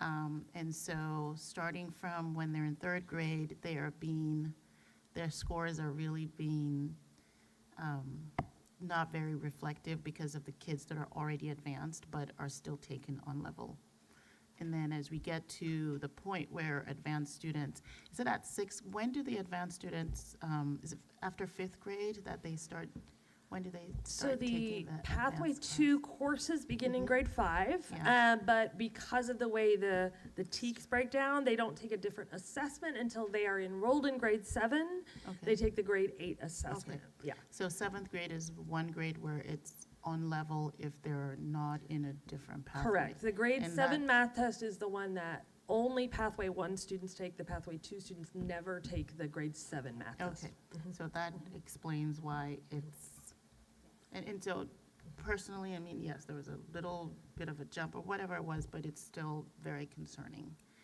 especially for all the, and then even broken down into all the different student groups, it's still concerning. So it'll be nice to know how we plan to address that. Because the other thing that I also do is kind of look at some, what in my opinion, to me is maybe a similar school district, either same size or bigger, similar socioeconomic, so similar, and their grade 7 is very different from ours. And I will say, there's no state requirement about how that acceleration works, right? So you have to give the students a star in grades 3 through 8 in mathematics, and if they take Algebra 1 in grade 8, they have to take the Algebra 1 EOC. So you have to skip a test, but there's no requirement about which test you skip. So some districts organize it so that their grade 7 students still take grade 7 and they skip the grade 8 exam, and some do it the way that we do. And so that's where you'll sometimes see, if the difference is small, then it's likely that we're all taking the same test. If the difference is really big, what I have found when I dig in is it means their advanced students skipped a different test. Just so you know, as you're looking at the data, because it's really complicated. So Yeah, because I did look at the percentage of their 8th grade students that take Algebra 1, and it was higher than ours, or about the same. And so I just assumed that they were not taking 7th grade. So is it possible for them to take 7th grade and then skip to Algebra 1? It is 8th possible. grade, okay. Yeah. So they would have been instructed in the standards of grade 8, but sometimes just the way that curriculum is written, they might finish up the grade 8 standards at the beginning of that Algebra 1 course when they're an 8th grader. And so because they hadn't fully completed their grade 8 standards, they might have taken the grade 7 test. There's a lot of rules about it, but it's rarer. I will say the most common model in the state is ours, where the students skip the grade 7, but it can go the other way. I still think you bring up a really good point, though. This plays out in Algebra 1 for kids that take Algebra 1 in 9th grade. I get when you separate out the data like that you're going to see differences, but we need to improve 7th grade math scores. But I think you have said this before even, it doesn't start in 7th grade math. It starts in kindergarten and 1st grade. So that is something to look at in our system. It is definitely, I just want to acknowledge that it's, yes, these are all good points to make. I'm not arguing that at all, but it is important that we focus on raising the bar there. Board members, any other questions? All right, great. Well, this concludes the 2024-2025 Texas Academic Performance Report, TABOR, public hearing. Thank y'all so much. This report usually is like boring, but y'all made it fun. I'm being honest though, but like Brenda's right there. Sorry, Brenda, I love you, but I love you, Brenda.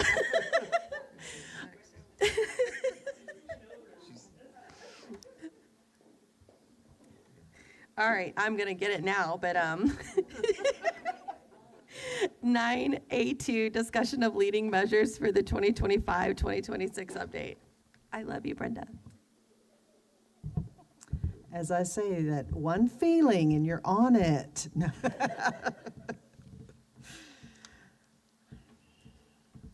Okay, good evening.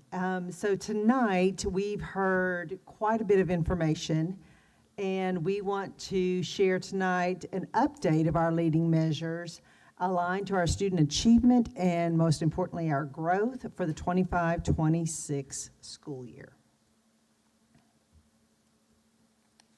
Okay, so we've heard quite a bit about some data with student information, right? And so we want to create some sense making, as I call it, right? And some connection points. So thinking through, before we jump into the actual data tonight, is really looking at what are those similarities and differences. And Dr. Sharp and Emily certainly made some points tonight thinking through this. So when we address those House Bill 3 goals, what we were looking at tonight was thinking through, reviewing that data and setting that really trajectory for the next 5 years in those plans on what's the work that is going to get us there. That data, so one of those things that we look at within that is, that's really looking at that third grade data and our CCMR data, but it's about looking at any student who tested in third grade. And that's going to be important because we were just talking about the different accountability subsets and things like that. So just, again, just keeping different pieces in mind. And I challenge you to be thinking through, too, as we were talking about this, when we were talking about the board priorities and the board goals, we were talking about KPIs and so forth, is what could it be? So just kind of making those connection points. I think all of us will be thinking through that as well. The other part that we just finished was an outstanding TAPER report. And that is that summative report, right, that we look at every year. Emily mentioned, it's looking at their grade information too, but it's looking at every other grade level on up from third grade. But it is that accountability subset of students. So sometimes when you're looking at why doesn't the numbers align from the TAPER and for House Bill 3, it's because it's really actually looking at two different sets of students. So I just want to make that clear for our trustees as well as for our community that may be viewing tonight. I think the most important piece, though, because we looked at plan, right? That's that House Bill 3 plan and that trajectory and that 5-year lens. Looking at the annual reports, but that middle piece up there about monitor, it's about that progress monitoring. So that's where this piece comes into play tonight, okay? So I think this is, and Dr. Clark just mentioned it, is probably one of the most important pieces because I don't want to sit and wait. I don't think any of us want to sit and wait until that summative report comes out, whether that's the accountability, whether it's STAR, whether it's TAPER. We don't want to wait. How are we determining that student achievement? How are we determining that student growth? How are we determining is the work we're doing and that the efforts we're putting in actually making a difference? And how do we know? So that is that piece that we're going to be focusing on tonight. So we're going to talk tonight about what are those leading measures when we look at middle of the year right now and the work that we're doing. And what does it tell us? So hopefully we will share some good information for you to be those sense makers as well this evening. And so now I'm going to turn it over to Dr. Hardwick. Oh, so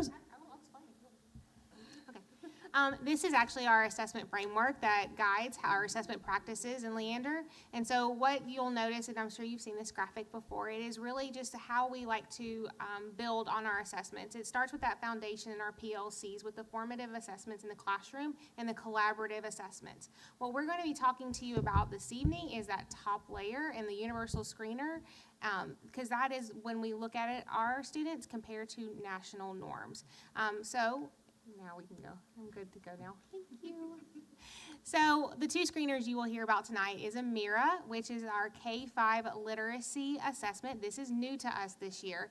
iStation transitioned into Amira, and so we transitioned with it. And we use that for K-5, and it's really based on the literacy skills. We also use MAP for our secondary literacy and also our kindergarten through high school math. When we think about Amira, one of the main differences that we're seeing is that it actually reads oral reading fluency. This means that our students are now speaking into the computer and it is assessing their fluency and their responses. That's different from iStation and different for our teachers. That's been one of those learning curves with Amira. Additionally, it is adaptive. It adjusts to the student's responses. If they get some correct, it goes up in that level. If they get any wrong, it backs them down as well. It is robust in the fact that it supports 9 different languages across the board, and so we're very excited about that. Can I ask a question? Yeah, absolutely. Because my head's already right. I'm thinking of a child who has speech impediments, speech delays. How does that look? So that's been one of our barriers that we face this year, and we've given Amira feedback.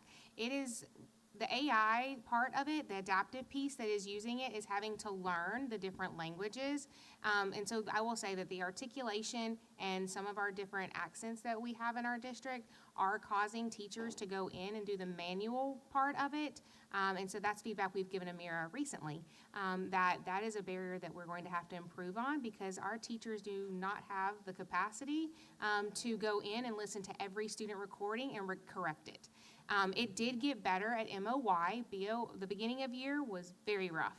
Middle of year, we're learning some things as well about the environment for testing, and the fact that we need it in very small groups and areas like that. But I was just about to ask about, I think I'm the only one with elementary.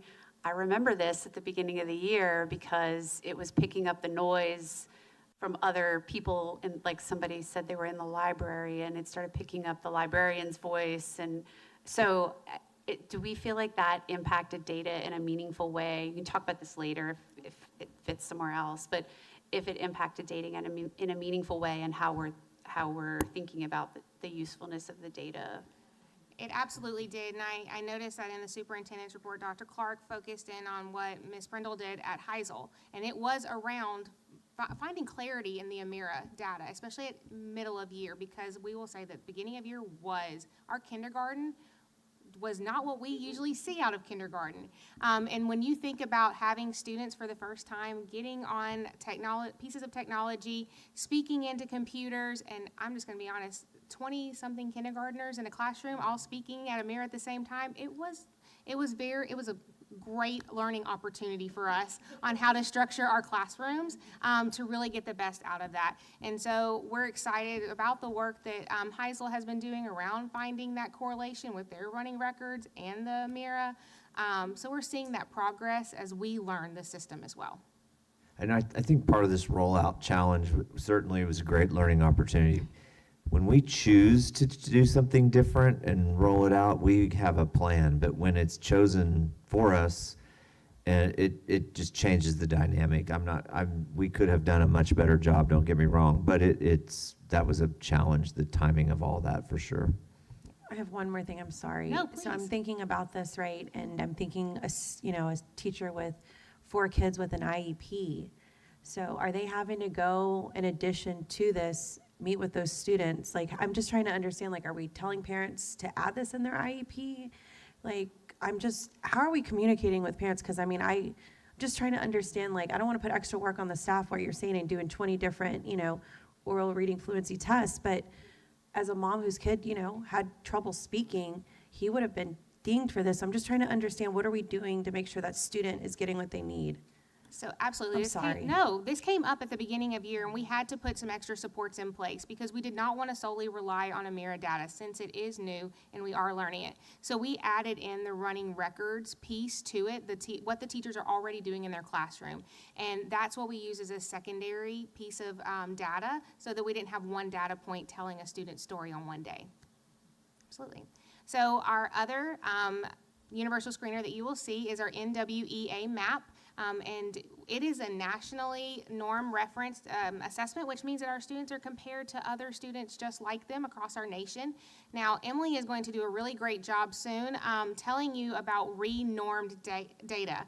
I'm just going to say that the RIT score that we look at stays the same for students. It's where that RIT score falls in percentiles that has shifted and changed. It really is reflecting our current reality of where student learning is, and so you'll get to see that, but Emily does a much better job explaining it.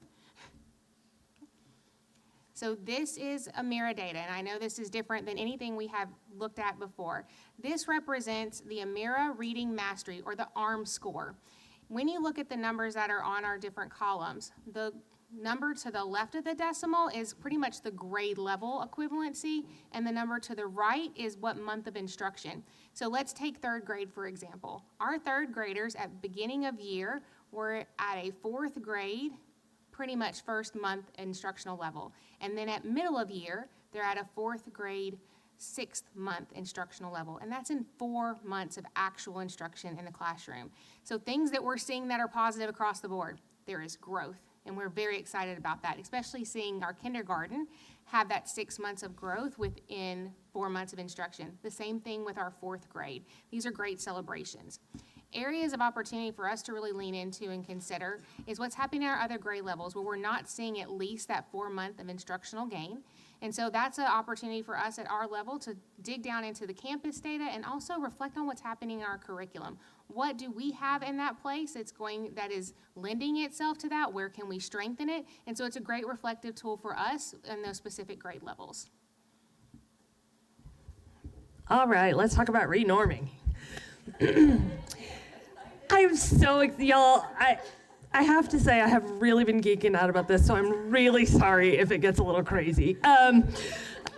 Okay, so in the first year we gave MAP was 2021. And I remember when we started, a whole bunch of other districts that had been doing it for a while really freaking out because that was the first year of the new norms. But what we did is time that really well, so we got 5 years on the same norms. But here we are in new norms. So what does that mean? Okay, so it's a norm reference test. Students get a percentile based on where in the bell curve their score falls. So as was mentioned, the RIT score, which I learned Googling because we're not supposed to have acronyms without saying what they mean, and I never knew, is the RASH unit score. So it's just a scaled score. It's like a 200 to an 800 on SAT, right? It's a number, right?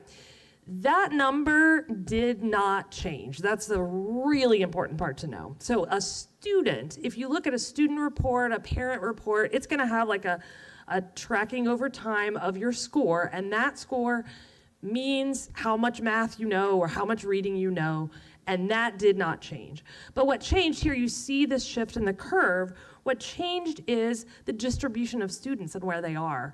The 2025 norms are the first data that NWA has collected after COVID. And so what happened is the world changed. And so you can see that green curve moved significantly to the left and widened, right? And so the average performance of students is lower than it was 5 years ago. And the distribution is wider. There's more range of performance. And so if you look at this image, that left little arrow, what that's trying to indicate is, okay, I'm gonna read my notes.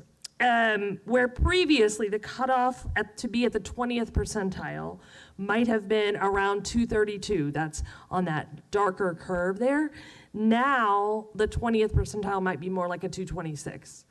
So we just want to make sure you know the impact of some of this. Okay, so let me give you, there's a lot of numbers and a lot of math, so let's do an analogy. So would you advance? All right, so I don't run. So we're gonna talk about Dr. Clark here. So let's say Dr. Clark is, or Shade, okay, that's right. So Those are Dr. Clark marathon times, not Sade not times. Sade I can there, tell you okay. that right. So the analogy I want to use here is, so a student score, when they take their MAP test, they get two numbers. They get a RIT score and they get a percentile rank for their achievement. So the RIT score in this marathon analogy is like their time. How long does it take them to run it? And that is, I mean, obviously courses vary, but that is a relative constant, right? So if my time gets better, that is something about me running faster, right? If we think about the percentile rank, that's more about the people I'm running with, right? That's my ranking in the race. So if I run a 4-hour marathon, which I 100% know that you wouldn't be allowed to run in the Boston Marathon at a 4-hour time, but let's pretend I'm running in a very competitive field and I run a 4-hour marathon, my place might be one thing. If I'm running in a less competitive field with that exact same time, my place might be different, right? And so the point here is, as we talked about, these are post-COVID norms, and so it's like the field got a little less competitive, okay? But the way I want us to really think about this, because again, every MAP test we've given in Leander ISD has been post-COVID. What was happening before is we were being compared to pre-COVID performance, and now the comparison is better, right? It's more reflective of, honestly, the reality we've been living in this whole time. But what it does is make it a little bit difficult to compare this year's percentiles to last year's percentiles, and that's the point we want to make.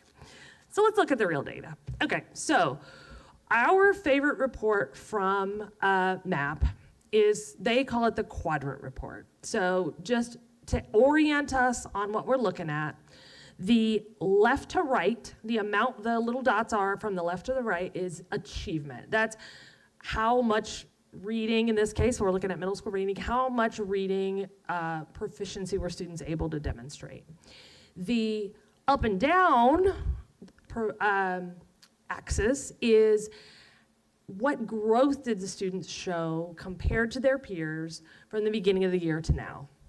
So what you want to be is in the upper right-hand corner, right? Because that would mean you have shown strong achievement and strong growth from the beginning of the year. So the bubble chart on the left-hand side is where our middle school campuses were last year. So each dot in this graphic represents a middle school campus.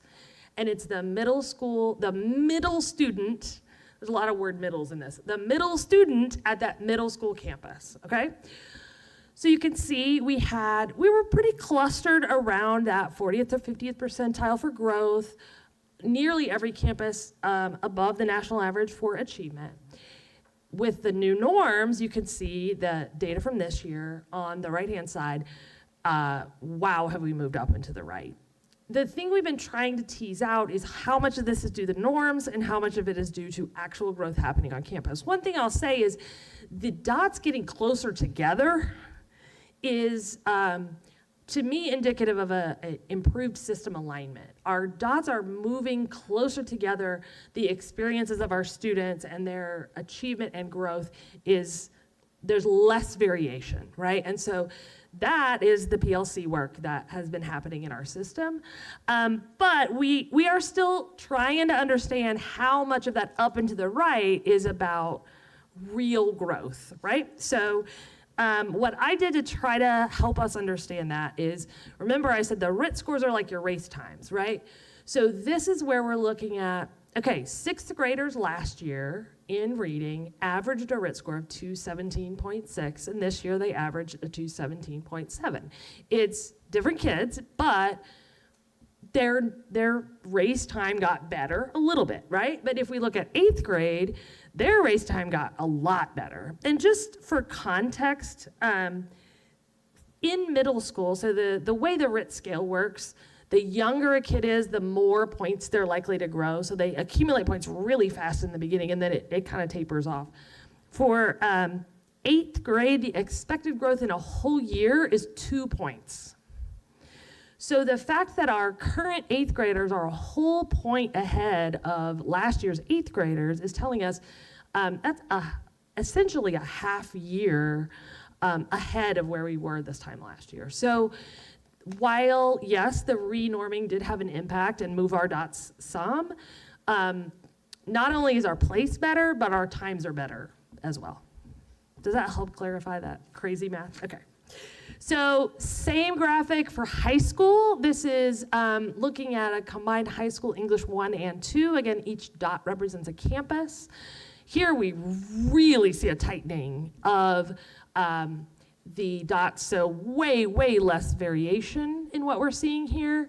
And then, again, every campus above the 50th percentile for growth and above the 60th percentile for achievement. And then doing that same comparison, again, a whole point ahead of where we were last year at each of these grade levels. So yes, better placements, but also better times.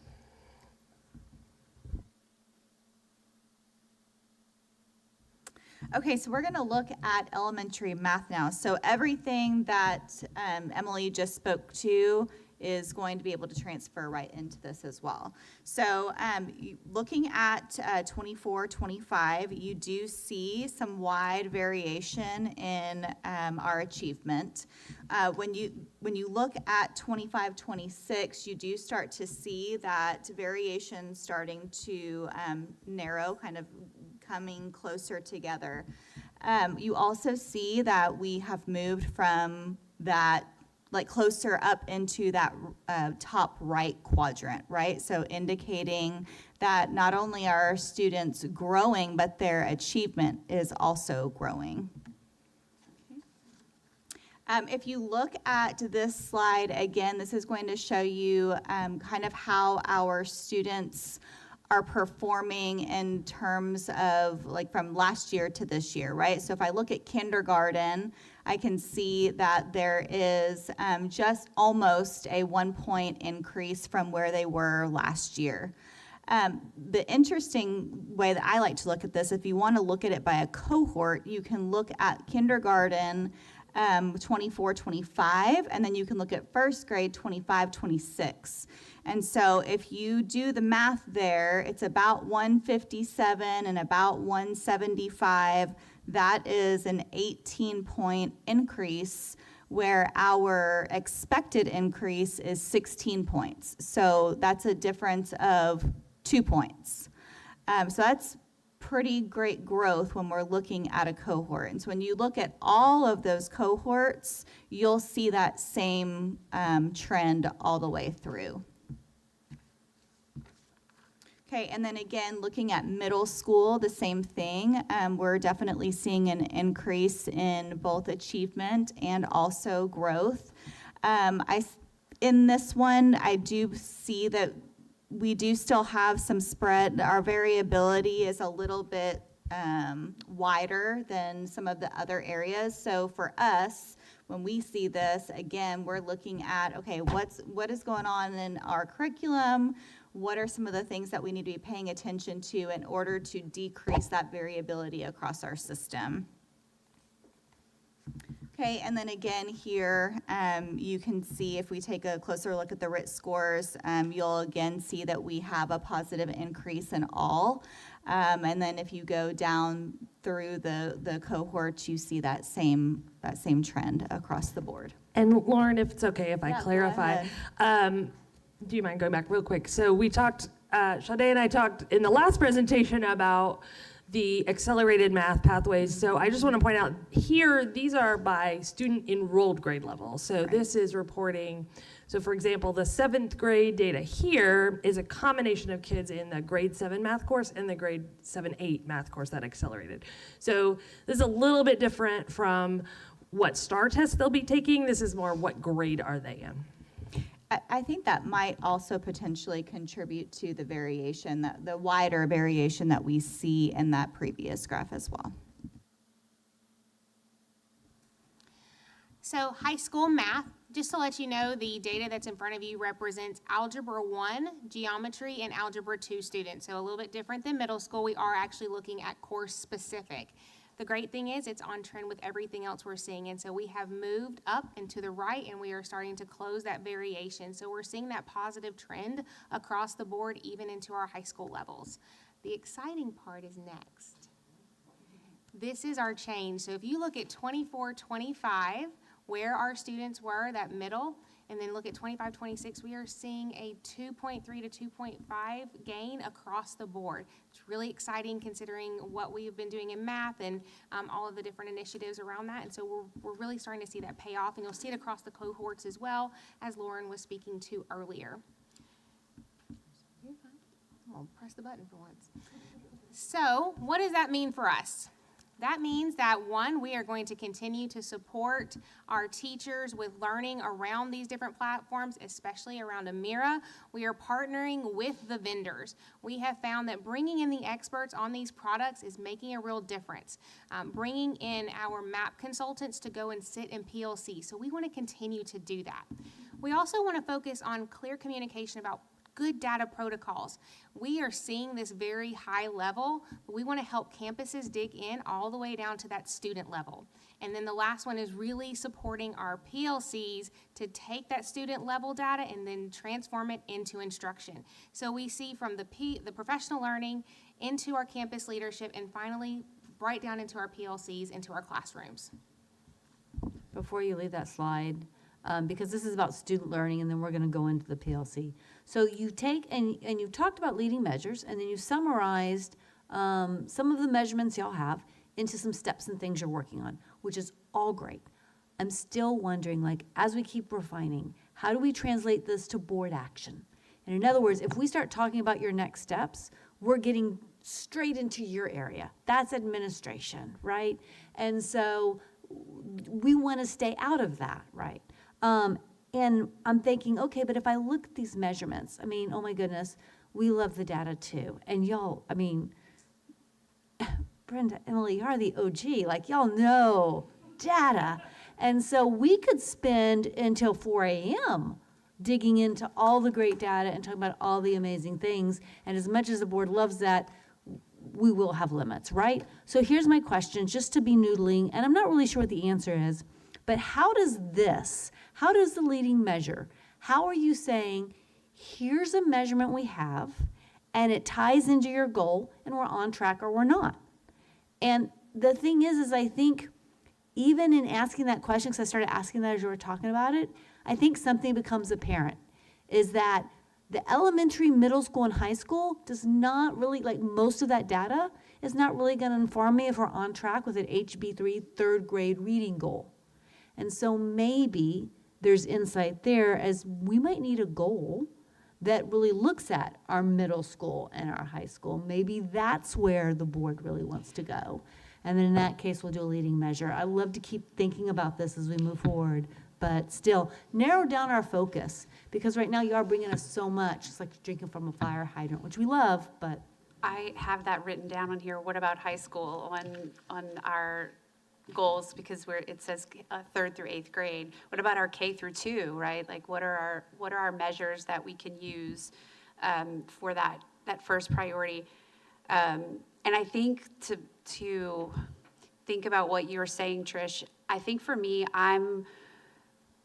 when I'm thinking about what kind of indicators will be important for the board to include here and informs our strategic approach to like the board-related responsibilities, I think I keep coming back to this because it came up in the HB3 data as well, and then tying it back into the academic audit is I'm really interested first in growth versus just straight achievement, because it's that closing the gap. It's how are we, no matter what level you're at, how are we helping students grow year over year? So I think for me, I'm really wanting to think about how we integrate that in even more than, into our goals and indicators. And then the other piece of this is I'm pretty repetitive here, but, the academic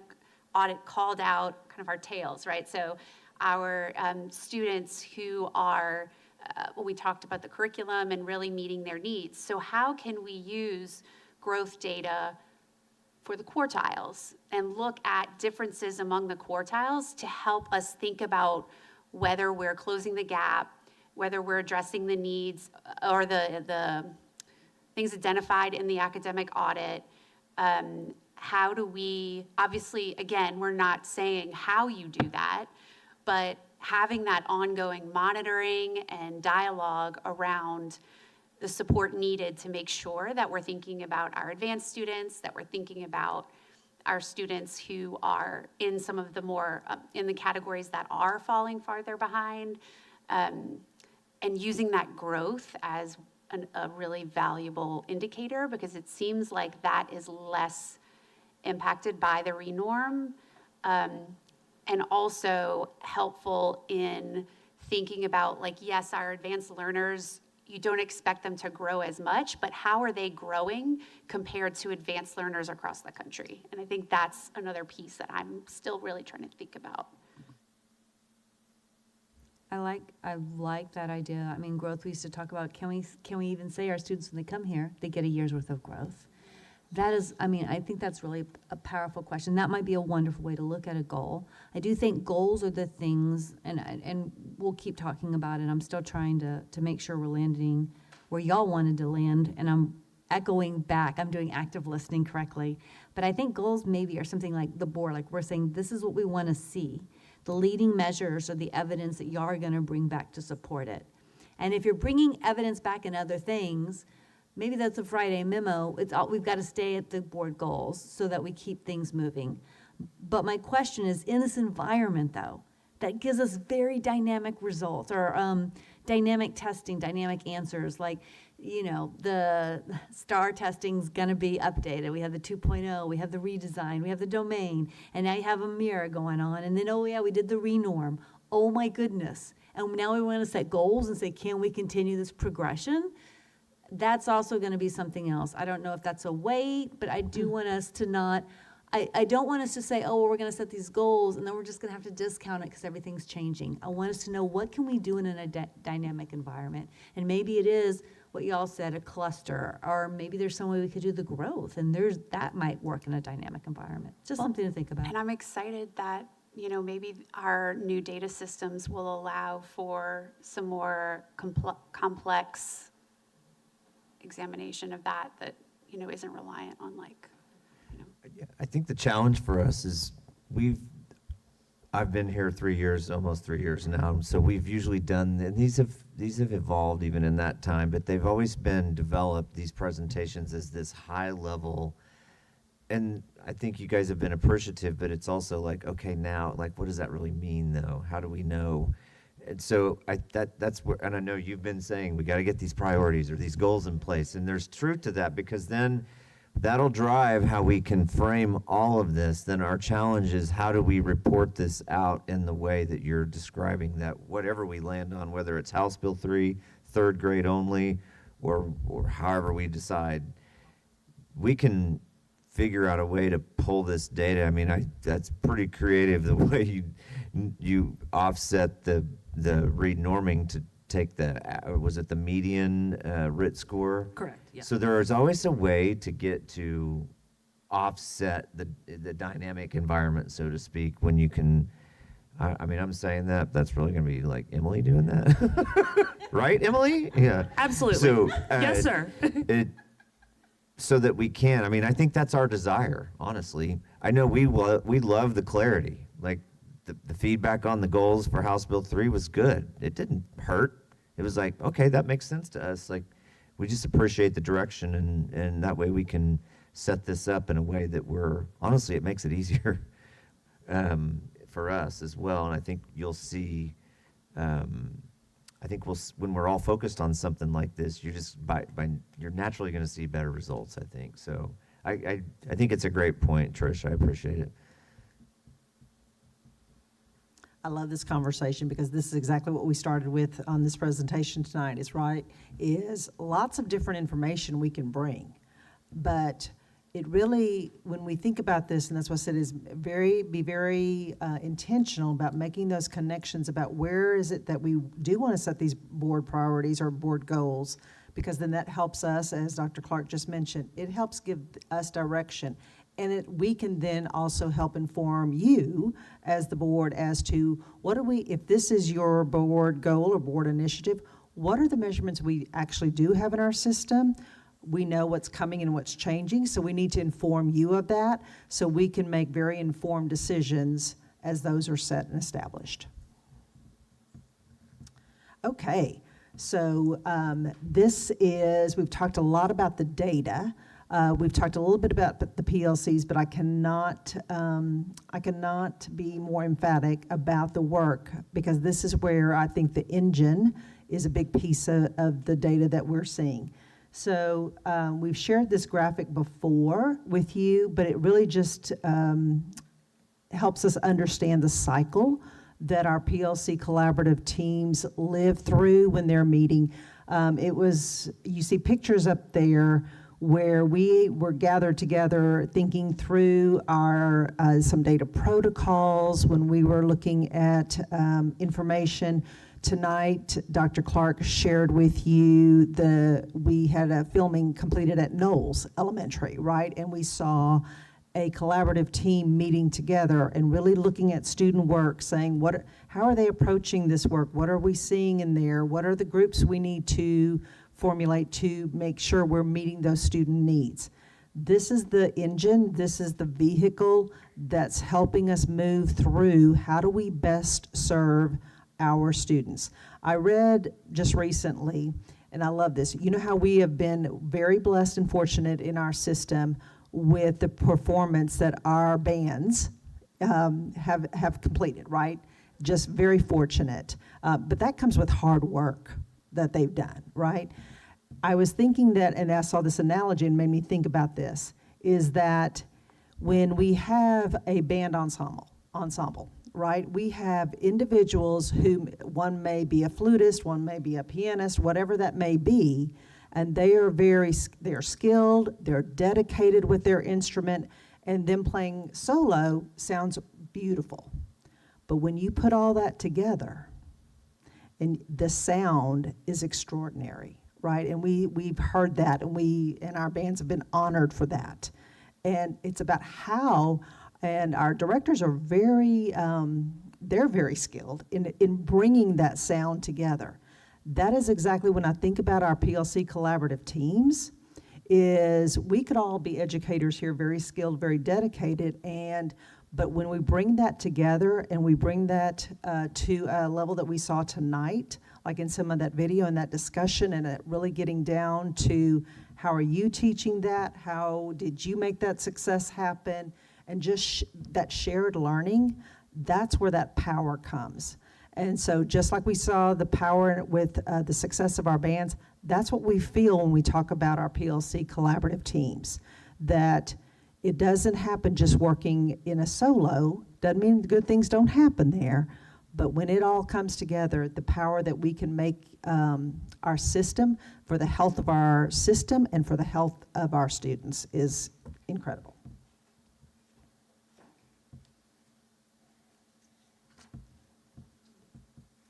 Okay, so let's talk a little bit about our journey here and where we've been and where we're going.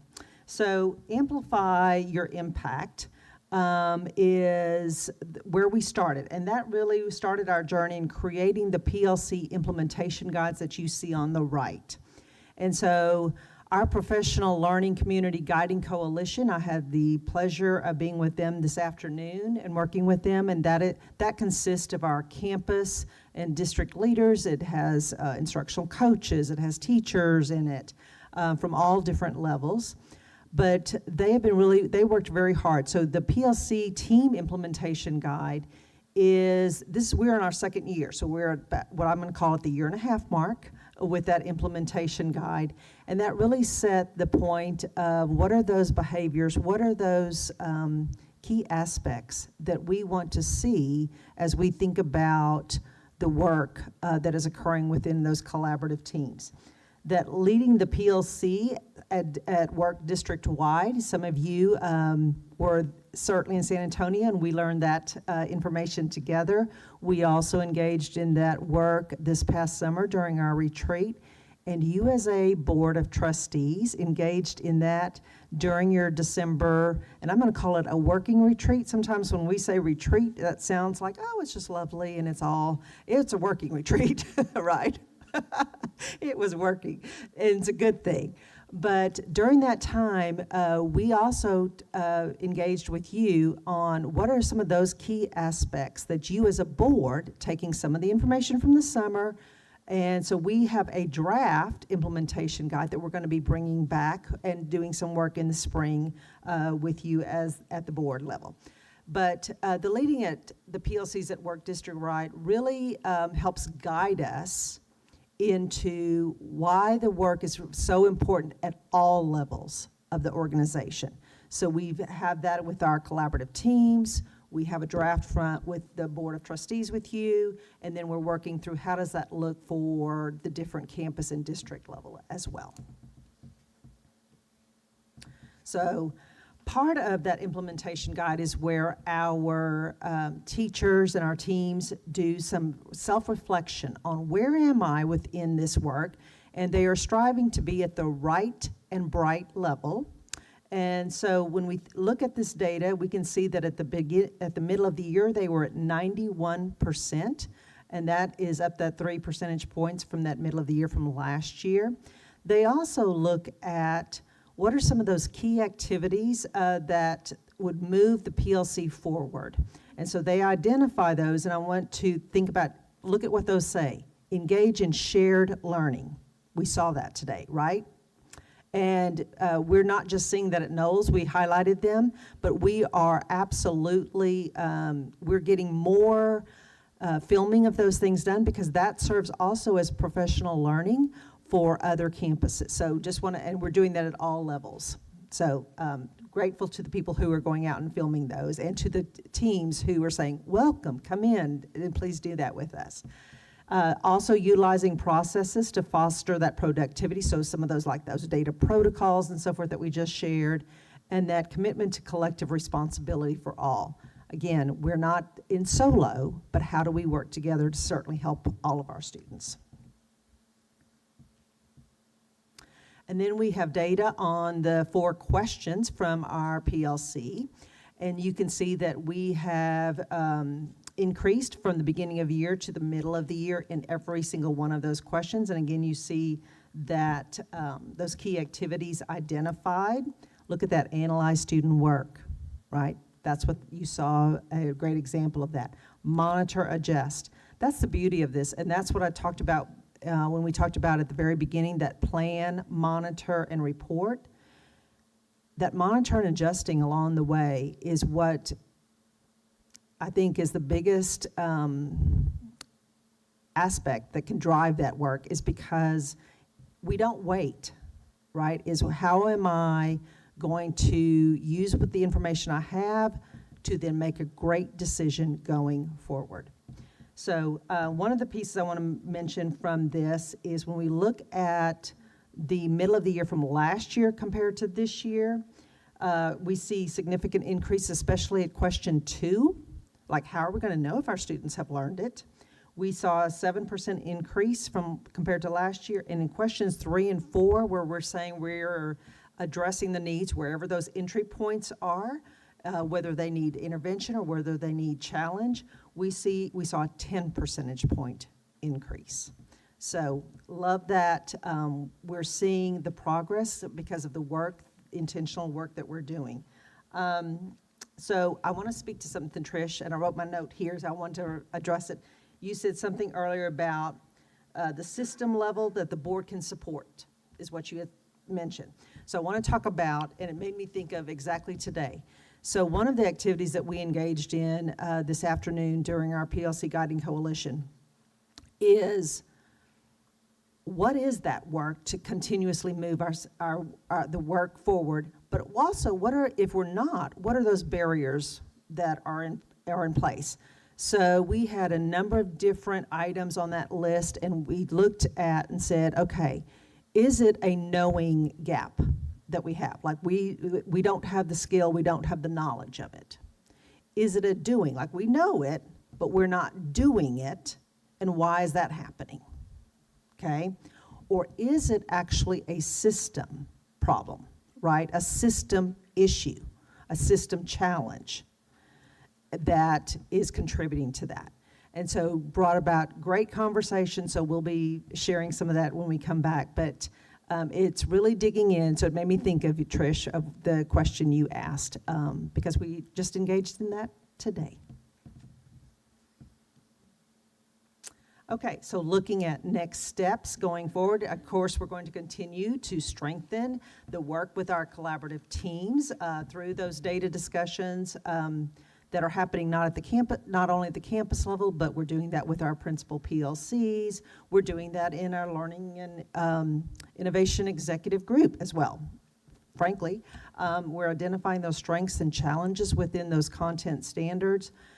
Capturing and sharing that work, just like we did tonight, and I just shared with you, we're continuing to do that so we can utilize that, because it's one thing to say, what is that I hear what you're saying, Brenda. I see what, but I want to see what that actually looks like with a real life team in our system.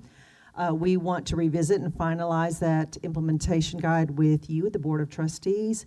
We are creating an action plan to align all levels of the organization as a PLC.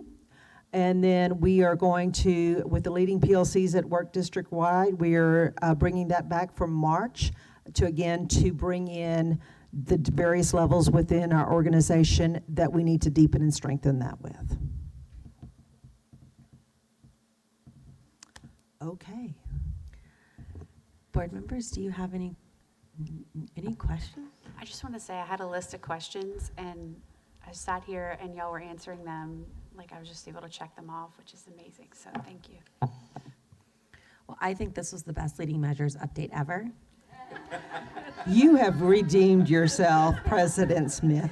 I'm just saying, no, this is great work, y'all. This is like, I think as we begin this PLC journey, like it's good for us to finally feel like we're part of the work. And I think that's what's been missing from this board is we get up here and we're like, we want to see this, we want to see that, but we haven't got to see that. And so to be able to see that update and your update with Knowles, to see the learning happen and then eventually do the campus walks, like that's the stuff that this board is going to just eat up and be able to really help guide us. So I just want to say thank y'all. This was really, really good, but the data speaks for itself. Actions speak louder than words, and y'all are doing the work, so thank you. All right, this is like, I can't believe there's no questions. Y'all, run. Thank you. Thank you.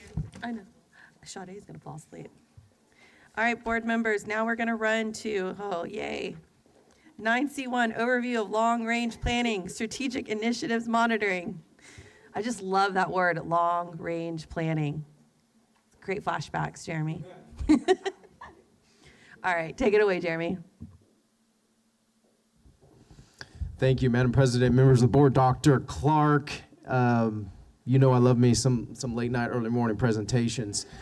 And so, buckle up. We're gonna go through these slides. I don't want to spend a whole lot of time on this, but it's important to provide the overview tonight for what's called the long-range planning strategic initiative monitoring. And as you know, we've navigated some long, difficult discussions and had a lot of initiatives that we've worked through, but also have identified new initiatives that are underway or will be underway very soon. And so as administration, we wanted to generate some way to track this, not only administratively, but as a board. And so we can go through this journey together. And so what we have developed administratively is what we're coining the Strategic Initiative Monitoring Report.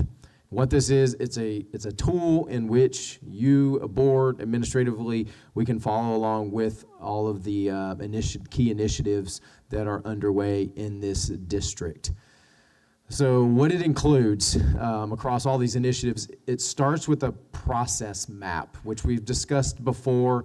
It shows the step along that path to what success should look like. So what we need to get started, and then what's involved each step of the way.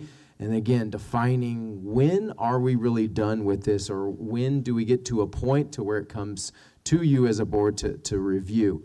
And so that each one of these will have this process map. It'll look a little bit different. They all have different steps involved, but it'll be very transparent on what's involved with that process. And then tied to that, not only a process map, but we need a timeline. Like, what does this look like in order to work through all of these? They all have different timelines. They all take a different amount of time to work through. But what the timeline allows you to do is see where we are in the process and look through the windshield to look what's coming up, look in the rearview mirror to see where we've been up to that point. And so we'll do this. We'll have a process map, a timeline, and then some calendar events for each of these strategic initiatives. And what is included are these 8 items right here, from CFAC to everything that we're doing with the transition for Fabian Elementary, including the attendance boundary discussion we're going to have tonight, all the way down to enrollment marketing. And we want to follow these through this document.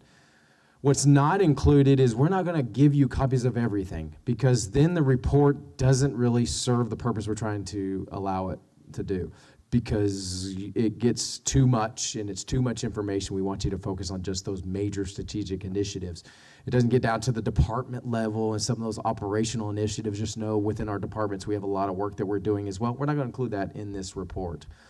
And then at the end, you get to see the implementation timelines, and that's, I hope, what can really help you understand where we are with all of these different initiatives.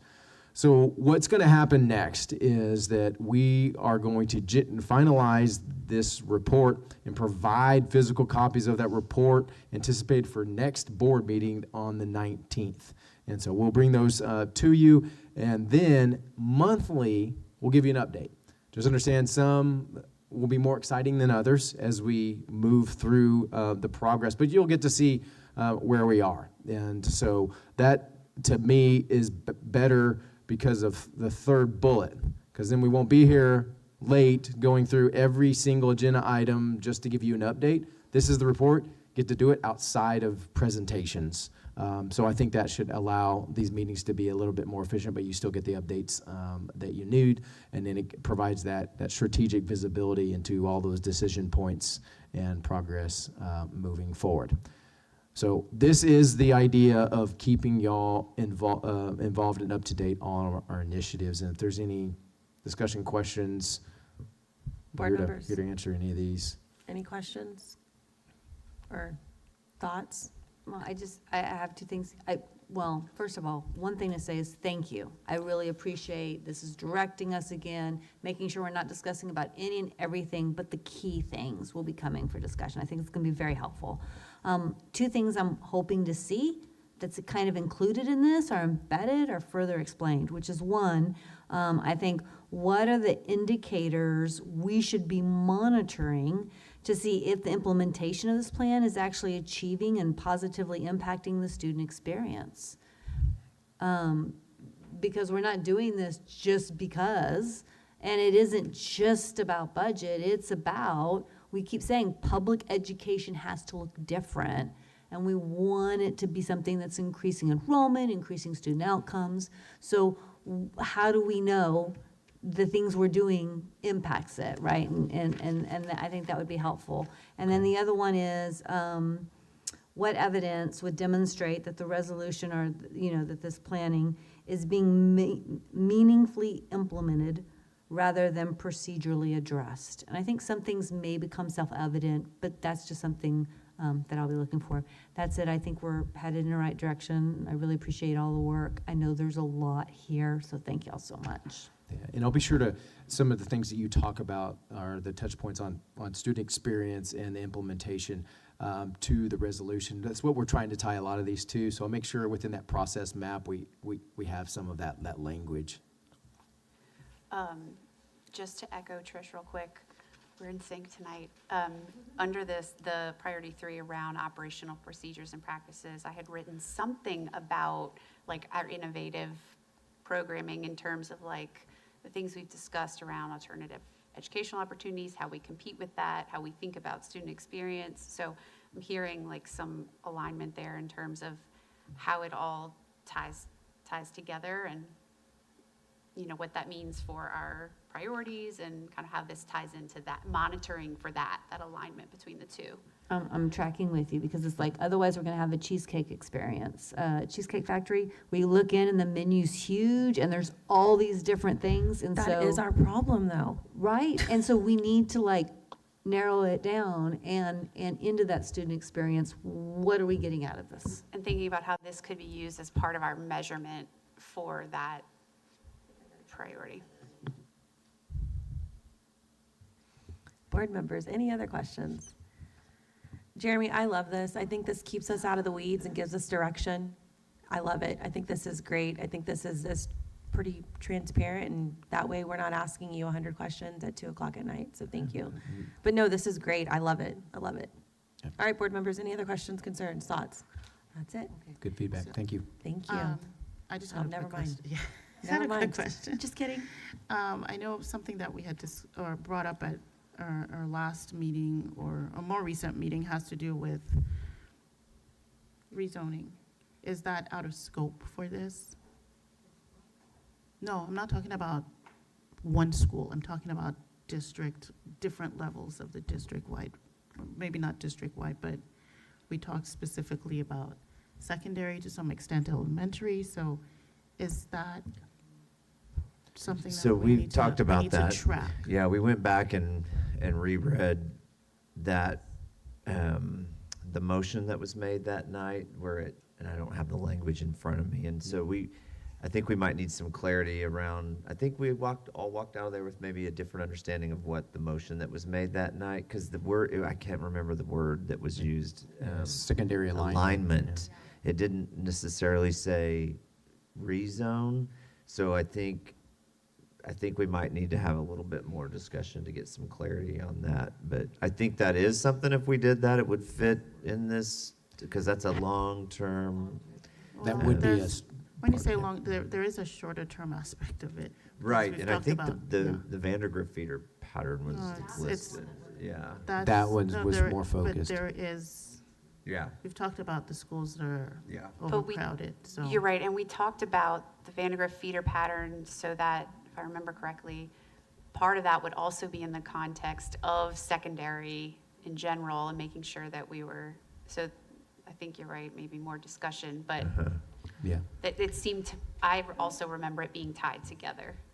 I'm just gonna throw this out there. When I see this, I think of this as like a, this is constantly gonna change, right? I see what's included is what's gonna happen in the next 6 months, right?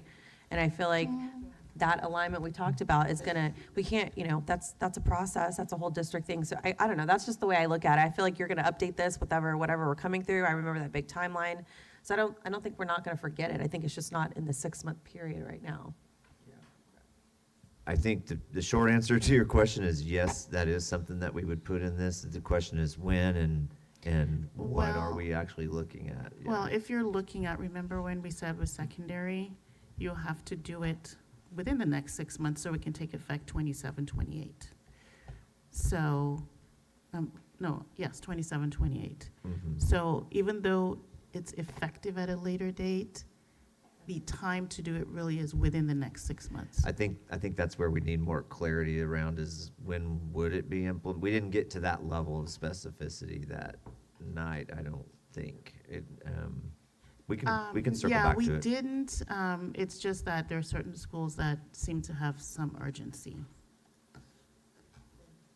Yeah, I think one thing that we can see, one of the important aspects is to look at it as as a district, all these initiatives go on at the same time, and if a conversation like that, where does it fit, right? Where does it fit not only in the initiatives, but in the timeline in order to lead up to, we have milestones, right, that we'd have to hit, and where do we want to fit it in with all these other initiatives, I think. So once you have that document, you'll get to see everything and have that perspective, that broader perspective. All right, board members, any other questions, concerns? No? Great. All right, we'll get that clarified. Thank you. Thanks, Jeremy. I think you're staying up here, right? Yes. I think, maybe. Okay, board members, last item, it's 9C2, discussion and consider approval of elementary school attendance zoning for kindergarten and fifth grade students currently zoned to Fabian Elementary for the 2026-2027 school year. All right, take it away. Yes, you had a longer title, and this one's a little shorter on the screen here, but looking at just the 26-27 elementary zoning for currently Fabian zone students, and obviously after decision to consolidate, we had to go out and look at what attendance adjustments were needed in order to accomplish this. And so this is just 3 things that we need to consider, that we ask the board to consider as we go through this. Just any feedback that you have within this, these scenarios, and the feedback, we shared the feedback with you so you can see what our community provided to us to inform the recommendation. And then the consideration for adoption. Just one thing to understand is we do need a decision at some point about what these attendance boundaries will look like for next year, but also these decisions lead to other decisions that we need to make, especially from a staffing standpoint. depending on which scenario. And so we have very important milestones that we need to follow, and so a decision can help us along that journey. And then implementation planning, we are queued up for whatever decision is made that to make sure that we engage with our community and our families and our staff members in order to implement this as respectfully as possible. So what I want to do real quick is I'm just going to go over the scenarios that were out there to our community to provide feedback. Scenario A. So when we talk about scenario A, that is taking all the current Fabian zone students and everyone goes to West Side. So you keep all those communities, current Fabian communities, together. The only thing is that it still maintains that secondary middle school feeder pattern split. And about, here you can see on the screen, about 115 Fabian students attend Henry Middle School. The rest of the Fabian attendance zone attends Cedar Park Middle School. So that's scenario A. And when we look at just some of our numbers, I want to concentrate just on the Fabian to West Side. These numbers, these are projections from PASA, okay, our demographer. These projections are geocoded students. These are resident students that live there.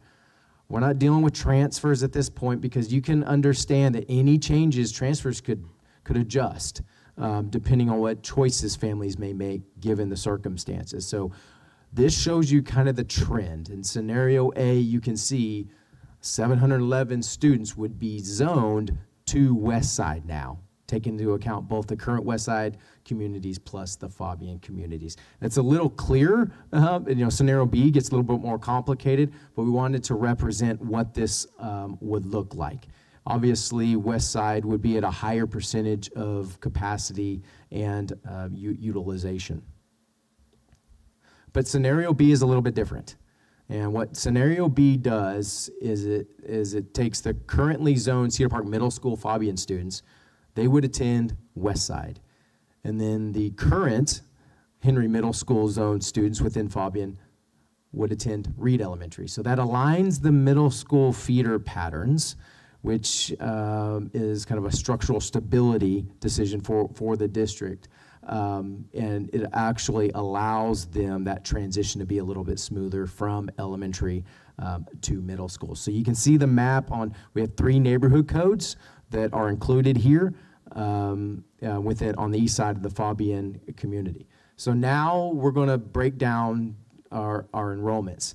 Same concept here. These are zone students in these numbers. They don't include transfers. So Fabian going to West Side, the number is smaller, obviously, because we have a significant amount of students going to Reed. So you can see our utilization here from a balance standpoint.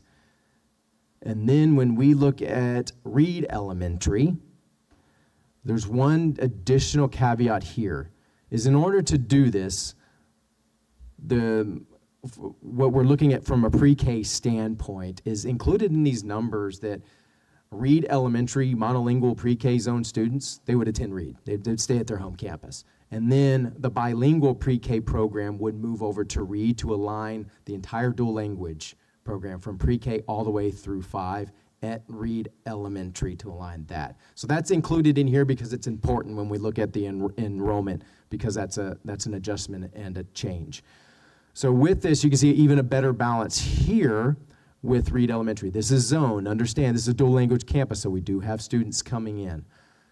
One thing that even from the feedback is that our monolingual sections within Reed Elementary are rather small. And so, 13, 14 students per section. This scenario would increase the average class size across our monolingual classes and balance overall enrollment, both at West Side and Reed. So it kind of equally distributes the students to help both of those from a mitigation strategy standpoint. Now, the community survey, if you look at the different communities that replied to the survey, now Fabian Elementary was kind of split in the middle. That doesn't mean there is opposition to anything. It just means that they're representing what's important to those communities. And when we have that mixed results from those surveys, it just shows the importance of having to balance the individual impact with our district stability moving forward.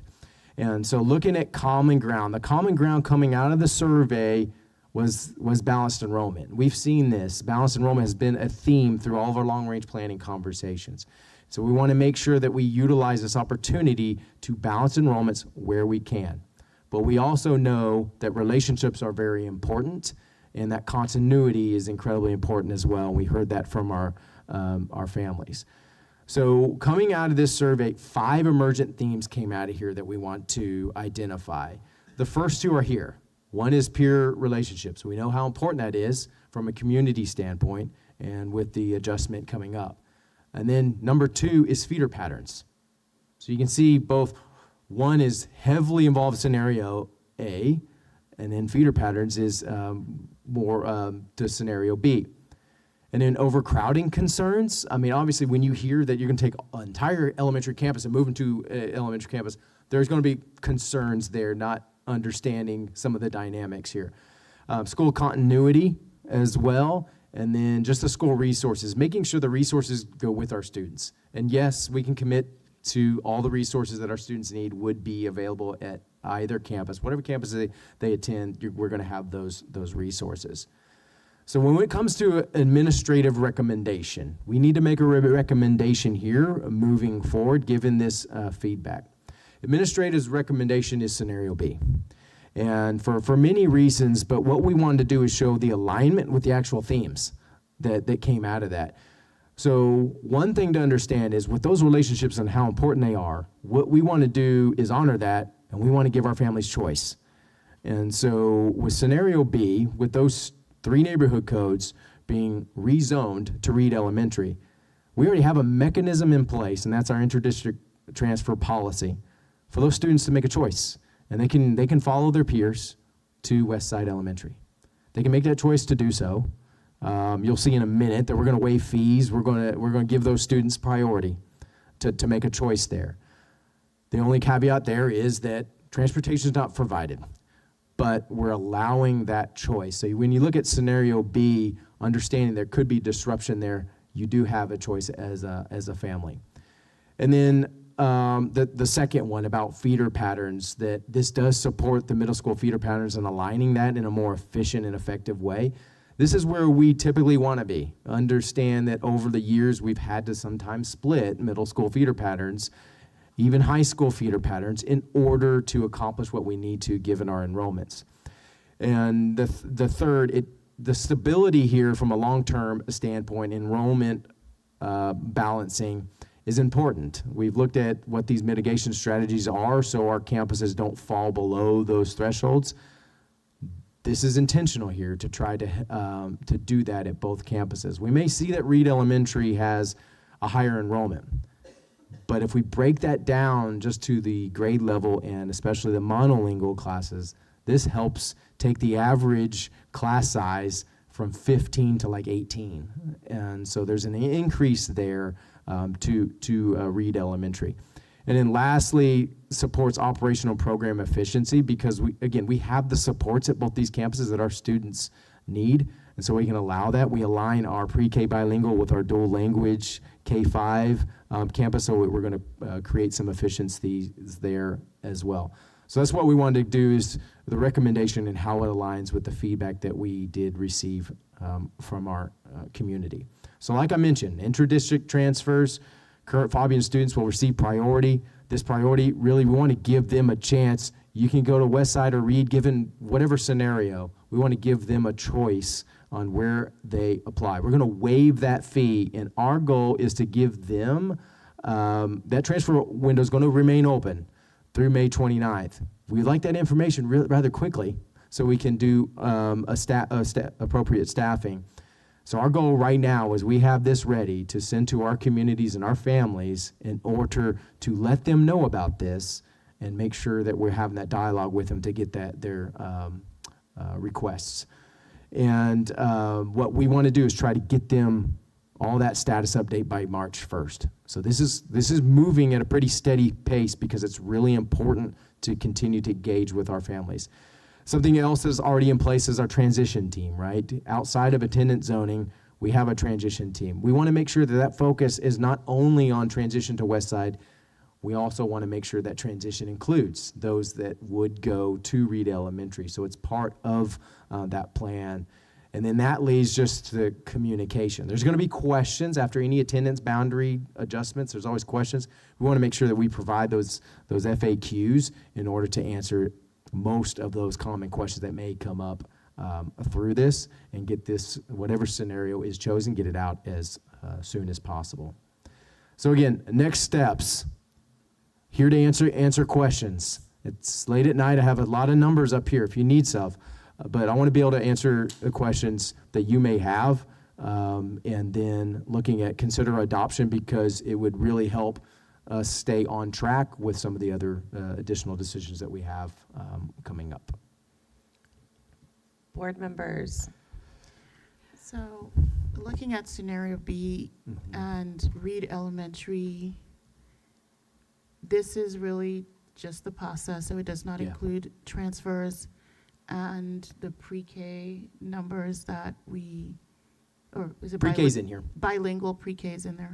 Yes. Okay, all right. All So- pre-K. All right, so that's good. Yep. So it's really just the transfers. All right, and looking at process summary for this year, transfers are approximately 150 students. So would that be, like, you add 150 to that, assuming they'll stay or the number stays similar? So that would be about 600 and just under 700. Yeah, Okay. it sounds simple, and even when you approach this, it was simple like that, and it became unsimple, right? Because the transfers are so dynamic, and so we would put that number here, but given the situations, I want to be careful and not just to throw out a number. But we do have a considerable amount of dual language students coming in. The thing is, we also have students electing to go somewhere else as well. And so it's a net transfer that we will continue to work on, so then we can finalize our grade level. In scenario one, what happens to the bilingual pre-K folks? They all go to Westside? So they go to Reed. So they would still go to Reed either way? Okay. Yes. And then I know you've done a great job of sharing how families can still transfer in if they don't want to go to the whatever school they're zoned to, they can transfer into the other school. So for example, just clarifying, like, if a family wanted to follow the SPED teacher that's worked with their child every year since they've been, they can get that transfer, and it's highly, highly likely that that would be granted. Yep. Okay. Y'all know I'm going to die on this hill, but I really want like clean feeder patterns. I know it's hard. I think about, as we're trying to grow and keep our student population in our, campuses, right?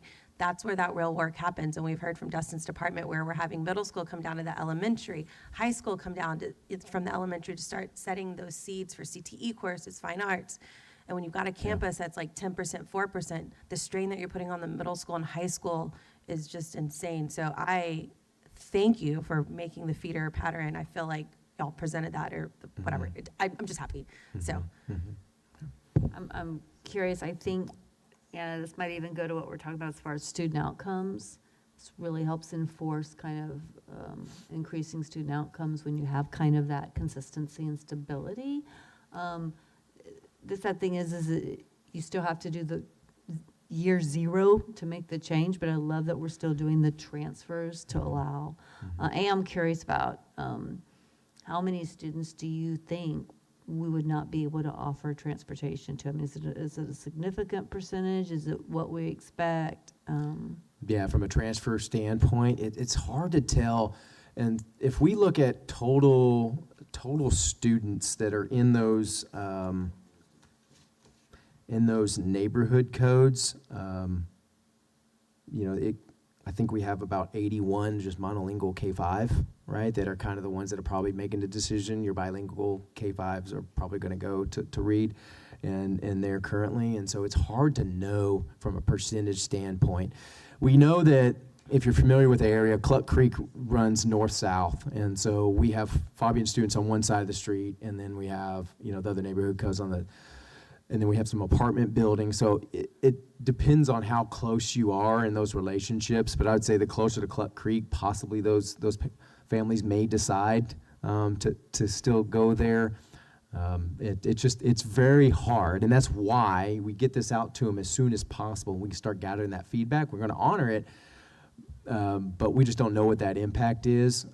But it's, from a transportation standpoint, it's just not feasible to transport all of our transfers. The city of Cedar Park, I remember, just did a transit program, and there more information will come out. And it's, Mayor Jim specifically said it could be used for students trying to get to school. And so that's something we could talk about in our Key 6 meeting, because they just started it. And it was really like, if you want to get to school, and I'm like, all right, Jim, you said this. Get ready. Board members, you heard the urgency of tonight. If you're feeling good about this, I need a motion.